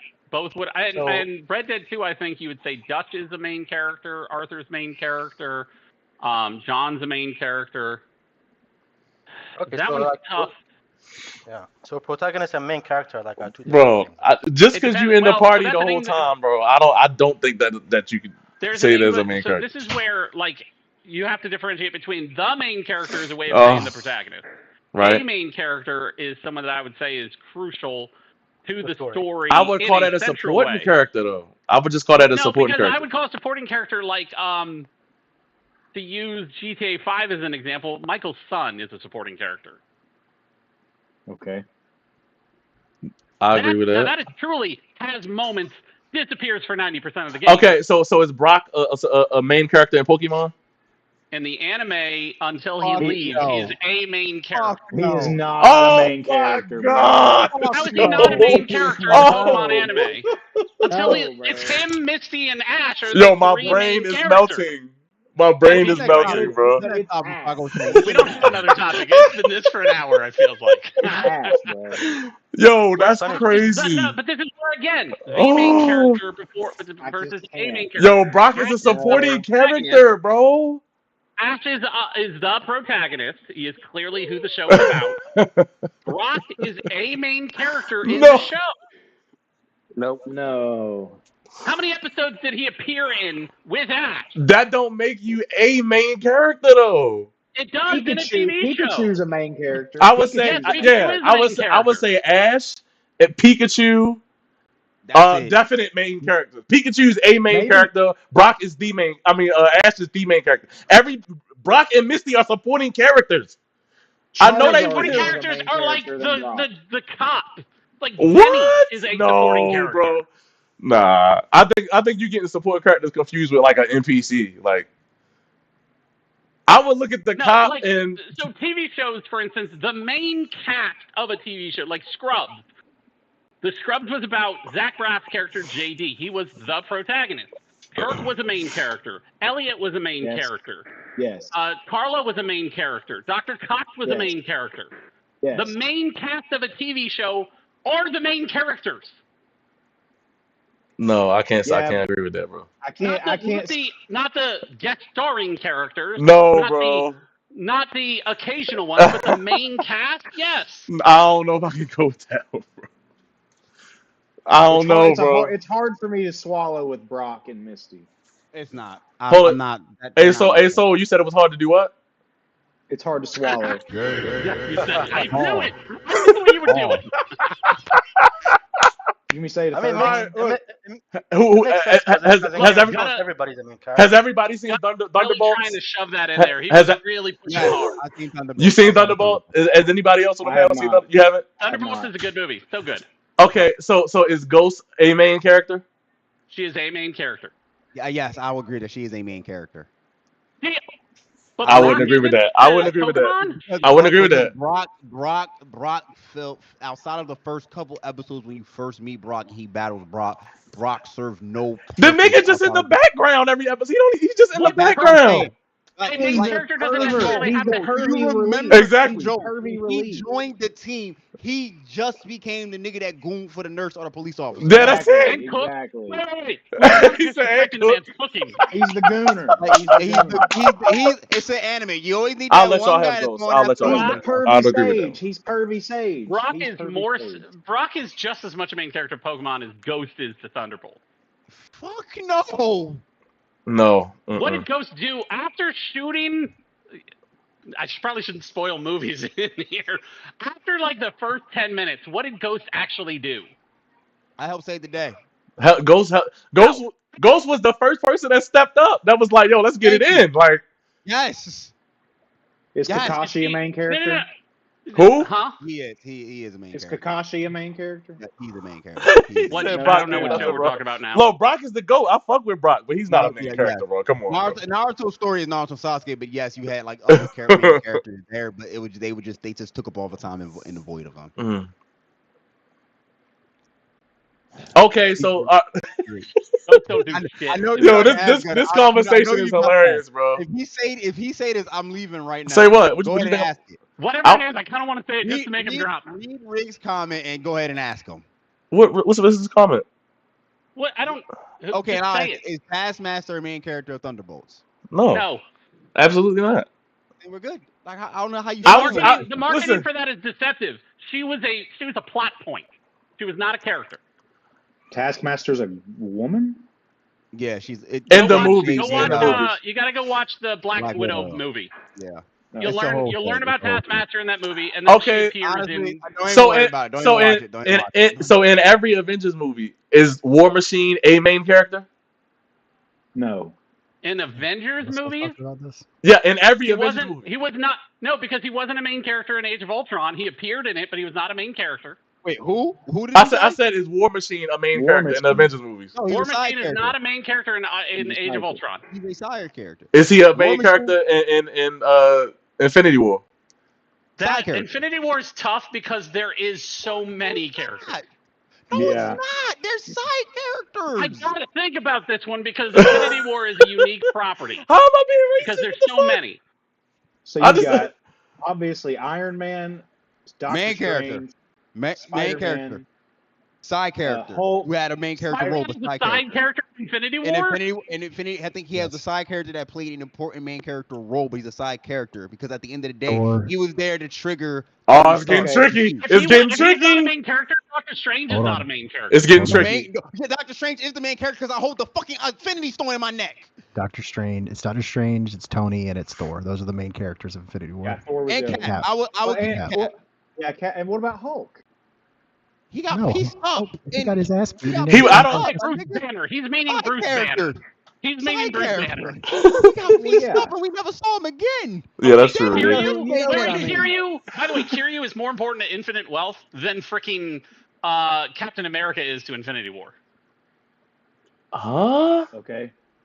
Maybe Infinite Wealth. Yeah. So if we're gonna say, I'm just saying, if we're gonna say Captain America is a main character of Infinity War, Kiryu is the main character of Infinite Wealth.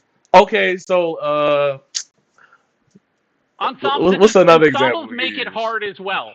Ensembles, movies, and games are tougher to Spider-Man is a side character in Infinity War. You know why? Because you can kill off a side character and still trigger a main character, get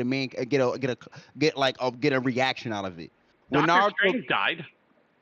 But he was the main character. He was one of the main characters of Infinity War because we knew he had a major key role. He had the time stone. We all knew Thanos was coming for him at some point. Spider-Man, except then Spider-Man was the side character because he had a key role because he was gonna die. That was his key role. I need you to die. But even the emotional protection that Tony felt for him through the movie is an important role.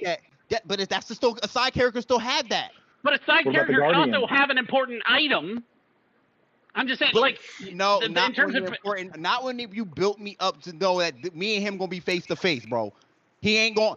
He literally went band for band with Thanos when Thanos had 4 stones. But that's not a characteristic of a main character because in Naruto, how many stronger ninjas were in Naruto during Naruto's training. Do you for instance. really want to have that conversation with me? Oh my god! Oh my god! If you're gonna say, if your argument for main character status is power versus a villain, that falls apart in every anime ever. That's not my case. But that is part of it. You said he went blow for blow with Thanos when he had 4 stones, therefore he's the main character. Listen. They built Doctor Strange up because the moment we found out he had the time stone, we knew it was go time between him and Thanos. He was not giving that shit up without a fight. So yes, when Infinity War dropped, we knew the most important character probably in this entire film is going to be Doctor Strange. Why? Because he had the fucking stone. That's why they introduced him in the first 20 minutes of the movie. We're not even wasting time. We getting right to this nigga. We didn't see Capsule shit hit the fan. But that's not necessarily a character thing. You can have a level of importance and not be a main character. Doctor Strange had I'll argue the second, if not the first most important role in the entire film. Behind Thanos Thanos had the He didn't have a character arc. Doctor Strange didn't have a character arc. Not in Infinity War. Not in Infinity War. Okay, not in Infinity War. Yes. Yeah. So what I'm saying Thanos is the premier main character of Infinity War. We're not debating that. We all know that. So here's the thing: Doctor Strange's role could have been filled by a vault. In terms of, based on what you're describing, you have to watch Doctor Strange 1 when he got the time stone, right? They say, "Yo, you're not ready yet to get it." And then by the time Infinity War pulled up, when he had it around his neck, so we knew from that context he had leveled up already. He had leveled up. I theorized that he was already the Sorcerer Supreme by then, and then he got blipped, and that's when Wong became Sorcerer Supreme. I'm not arguing that he wasn't a main character. I'm saying that the arguments used for him being a main character don't necessarily preclude Spider-Man from being a main character as well. Spider-Man to me wasn't the main character of Infinity War. He was the side character that got a big moment that triggered a reaction out of fans and one of the heroes. That was Spider-Man's role. I could argue Doctor Strange's role Doctor Strange had a moment to get a response out of the fans. Doctor Strange had more than one moment. Doctor Strange had multiple moments because he was one of the fucking main characters of the fucking movie. Spider-Man had multiple moments. Spider-Man had. Rick said in that case, then Vision is a main character. No, he had the moment of. I would say Vision is a main character of the Infinity War because again, when the two he had the stone. Yeah, he had the stone. They're the main characters because they gotta go get them. But that's a MacGuffin logic. That is magical item that causes a conflict. Doesn't matter. The logic worked. It worked. It still works. But I'm saying it's not attached to character status. Based on New York Knicks logic, is crazy. Not something that defines a character. If you got an object inside of you or on you, and that the main bad guy of the film is going after you, you are a main character. Then the guru. Spider-Man is not. Then the fat Buddhist Namekian in Dragon Ball Z was a main character because he had a Dragon Ball and the villains wanted it. In that arc, yes. And what did he do? He also unlocked Gohan's potential. So that guy is a main character. But Piccolo is not. Piccolo's not a main character, bro. Piccolo is a main character. Piccolo is not a main character. No. I never say. I think Piccolo is a main character till the certain moment. That's why Dragon Ball is weird. You have characters who got main character moments until a certain arc, and they just eventually become side characters. And that's what we know. And I would say this is TV in general. But so all I got was Piccolo is not a main character. Piccolo's not a main character. Piccolo's not. But if you look at a general, because that's why you got breaking up in arcs. If you look at the as a whole of Dragon Ball as a whole, Piccolo is not a main character. Piccolo is a side character. If you look at a certain arc, like the same arc in the Namekian arc, yes, he's a main character in both those arcs because he played major roles in them. By the way, this was my argument when I was trying to point to Sean Bean and Game of Thrones. That's the logic of main characters changing in TV shows over time. So, but when you look at a film like Infinity War, Spider-Man was not a main character. He was a side character. I noticed because he got he played a minimal role. His role was to die and get the reaction and get them put. His role was as big as Vision and Doctor Strange. What? No, it's not. Bro. No, it wasn't, bro. Neji had the biggest role in the war arc in Naruto when he died. You can't keep using Naruto. I haven't seen the show. I know. I'm trying. That's the only thing that comes. But in terms of in terms of screen time and emotional importance, Spider-Man was on equal to Vision and Doctor Strange. That your argument is that because they had stones that makes the main character. No, in popularity, I agree, but in popularity, but when you talk about his importance to the movie, when you look at his importance to the movie, Spider-Man was basically there just to whip ass and throw them off when they was coming to New York to get the stones the whole time. Was just there to die and give up the stone. No, Vision was you could have replaced Spider-Man with Daredevil if you wanted to. You could have, yeah, exactly. And his role. No, you couldn't. No, you couldn't. No, you couldn't. I'm just saying. You could have replaced Vision with anyone. Anyone could have gotten a stone and been a target for Thanos and died giving up the stone. No, you couldn't have. No, this is why the 10 years. No, that's why you gotta look back at the other film. They trusted Vision with the stone. What's up, You could have set up the same thing with other heroes, is what I'm saying. So, end of Age of Ultron, if they were like, no, we can't, this new guy, and he hands the stone to someone, they could have given it to Rhodey, who puts it in like a vault in his War Machine armor, and Infinity War is about Thanos trying to find Rhodey in the armor, and bam, Vision's role in the movie, he's not a main character. I don't even think that would have been believable. He's just a MacGuffin. You couldn't replace Spider-Man. Okay. To Riggs' point, yes, Spider-Man was there for the majority of the film, but he did not, to me, have a main character. He didn't have a major arc or anything in the movie. He had one major role. You gotta be here to pop the crowd because everybody loves Spider-Man, want to see Spider-Man. You built a dynamic, a father-son relationship between a Batman-Robin type dynamic between him and Iron Man, so he's got to be there. And I'm watching this again tonight, by the way. I'm watching it. Four, your major role was the fourth one, to die. You had to die. He has like 4 times as much screen time as Vision. See, so that's the thing about Infinity War. Like Infinity War could have arguably been a 4-hour movie because they divided up so much. Because you had the shit with Doctor Strange was the most important shit because Tony Stark and Thanos were on a collision course to each other too. That was another one they've been building up. They were building up the collision course between Iron Man and Thanos. Captain America, even though he's one of the main characters of Infinity War, had probably one of the least minuscule roles in the film. His role was just, I gotta defend Earth while fucking Iron Man out there, bro. He had the most basic motivation. If Peter Parker hadn't remembered the old movie Alien, they would have all died and lost to Ebony Maw. Oh my god, that is crazy. That's hilarious. Big brain logic. But I think Infinity War has a very large cast of main characters. I think Rocket is a main character. Okay, I think Groot is a main character. Who's gonna be the main character of Doom? Okay, who's gonna be the main character of Doomsday? Doomsday, I have to see the movie. I think it almost has to be main character. It has to. It has the main character of the Fantastic Four. It has to be Reed Richards. It has to be Reed Richards. It's Reed Richards. So wait. So the Thing is not a main character of the Fantastic Four.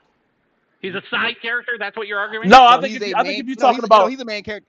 If you're talking about strictly the de facto protagonist of the Fantastic Four, it is Reed Richards. I'm not saying protagonist. I keep drawing a line specifically. He might be the protagonist. No, if you talk about the group of Fantastic Four, the Thing is a main character in the Fantastic Four. The Thing is a main character. What you're looking for is to say, is She-Hulk a main character of the Fantastic Four? No, she's a side character. She's a side character. But I'm just talking about the group. But even when she was in the group, she was still a side character. For when she was part of the Fantastic Four, she was a main character of the Fantastic Four. Yes. Barely. I don't know if Rig, what you think? Rig, no, listen, because this Rig shit. This Rig shit. I just reread this. Because I always read it all the time. John Hickman Fantastic Four run. When he killed off Human Torch and added Spider-Man to the group, was Spider-Man a main character of the group? No, even with Spider-Man in the group, he was still a supporting. He's a supporting character. I would have to read the run to be sure. I haven't read that. Read Future Foundation. Sorry, my legs by bothering Jonathan Hickman. Future Foundation is amazing. I will send you the link, bro. But in the movie, it has to be Reed Richards. It has to be Doomsday, Doom, and Reed Richards. It has to be. It is Reed Richards. It is Doom, and those are the main two right now. We don't even know if Doom is in Fantastic Four. No, we don't know. Talking about Doomsday. Yeah, you said Doomsday. So I think it has to be Dr. Doom. I'm not going to speculate on Doomsday because I wouldn't be surprised if I wouldn't be surprised if they don't have a true showdown with Reed and Doom. No, they might as well throw the movie away. They might as well throw the movie away. You have to. Yeah. Come on, bro. You have to, bro. I don't. You know what? You know these guys like to try and do different things. Like they'll make something. No. It's gonna be freaking Peter Parker, and it's gonna make everyone mad. That's what's gonna happen. You said it's gonna be Peter Parker? I want my money. I want my fucking money back if they do that shit, bro. I swear to God. I've already been on record saying, Doom if they fuck up Dr. Doom with this "Love You 3000, I Hate You 3000" bullshit, and I want the Doom who sent fucking Franklin Richards to fucking hell because he's petty at Reed Richards. I want that nigga. If I don't get that nigga, I'm done with Marvel for the rest of this life. For the rest of my life. You don't cast Robert Downey Jr. You don't cast Robert Downey Jr. to play Doom in a multiversal saga without it being an Iron Man reference. So it's gonna be freaking Peter Parker. I don't know. Nah, bro. Trash writing, bro. It is a waste of Peter Parker. time. Listen, Peter Parker could be there. I'm mentally readying myself. He can be there for the final battle or something and make a reference. Like, damn, that looked like an Iron Man. But it's gotta be Reed Richards, bro. It has to be, bro. It's Reed. The Doom, Dr. Doom, biggest enemy is Reed Richards, bro. That is the collision course everybody's want. No, it's not even supposed to be. It is. It is. Everything he do is always to smite Reed Richards, bro. I agree. I agree. I agree. It should not have been Robert Downey Jr., but you know Kevin Feige want to put the money. It should have been a homeboy from Oppenheimer, the homeboy who played Oppenheimer. Oh yeah, he was great Dr. Doom. Amazing. They would need him to bulk up a little. He shouldn't be skinny. He would have smoked that shit too. What about the dude that played Doom in the older Fantastic Fours? We don't talk about that aspect. The original team was great. The villain, not so much. Yeah, I'll agree with that. Yeah. I don't really. Michael Chiklis as the Thing, by the way, might have been the best thing about Marvel outside of Blade at that time. Yes. No, I like Human Torch too. Don't sleep on my guy. Now he did good as Human Torch. Chris Evans was great. Yeah, Chris Evans was funny as shit. Chris Evans has shadowed himself by playing Captain America. He has dwarfed his own legacy in Marvel. Even in Deadpool, he was good. In Deadpool, I was dying. I was so hyped when I saw that shit because I did not expect it at all. As soon as I saw him, I was like, "That's definitely not Captain America." I can tell you that much. That was good. Yes. It is getting late, so I'm gonna go now that I've caused an hour's worth of chaos. Yeah, we definitely diverted. Yeah, that's why I don't pull up. We diverted. I don't know what the were. It's dark in Blake's house now. The damn sun's gone down and everything. Damn. This is fun. Yeah, this was great. I can't wait to make clips of y'all. Brock is the main character in Pokemon. Bye, guys. Good to see you. Yo, they're gonna cook him when I clip that too. They're gonna cook him. What did he say? Brock is a main character in Pokemon. They're gonna cook. Joseph is gonna get cooked, bro. Outside the first 4 or 5 episodes, I can't remember because Pokemon. I ain't been minutes since I watched Pokemon, but outside of the first 4 or 5 episodes, when he battled Brock, because I know Brock was the gym leader, and he beat him. Yeah. After that shit, Brock served no purpose, bro. He was literally just comedic relief, bro. That's it, bro. He was there just to goon and cook. That's it. Yeah, that's it. He was one of the original gooners, bro. Every time he saw all the nurse or any girl, bro, that's it. That's your role. That's it. We cool. Every anime got that one character, bro. It's Brock. Hey, before we wrap up, do y'all have anything to say about Jade Raymond? Is she a scammer, or do y'all have trust in anything that she works on? Who is that? Is that the girl that got fired from PlayStation recently? No, she left Haven Studios. She built Haven Studios and then left. That when they fired her. Why are people saying she's a scammer? Because she the one that stole the art from Marathon? No, she was the one that built the what's the game called? Fair Games. The Fair Games Sony live service game. She got the bread and she did. Yeah, she a scammer. Yeah, because this isn't the first time she's done that. She builds these games and then she leaves before they ever see the light of the day. He said Jade Raymond could scam me. Yeah, that's a good hustle. We ain't never seen her again. It's a female grown. Yo, get Riggs out the fuck out of here, bro. She could scam me if she wants. He said my life savings. JD said my life. All right, everybody, that's Maximum Spider Experience episode 16. I love y'all. See y'all next week. We out. Yeah, I'm about the street, so I'll probably pull up. JD about to play. All right, bet. What you about to play? What you about to play, Marvel? Yeah, I'm about to play Marvel. Oh, he about to play Marvel. I'm about to get on that Capcom collection. I holler at y'all. Yo, if you want to run back Borderlands 3, hit me up because I do probably want to run it. I never really beat it, so. All right, bet. Sonny, say bye. We talked over you all night, but you can say bye to the people. Yeah, y'all motherfuckers. I've been working on Doom. Hey, play Doom because they actually do change their game every single time. Oh, now.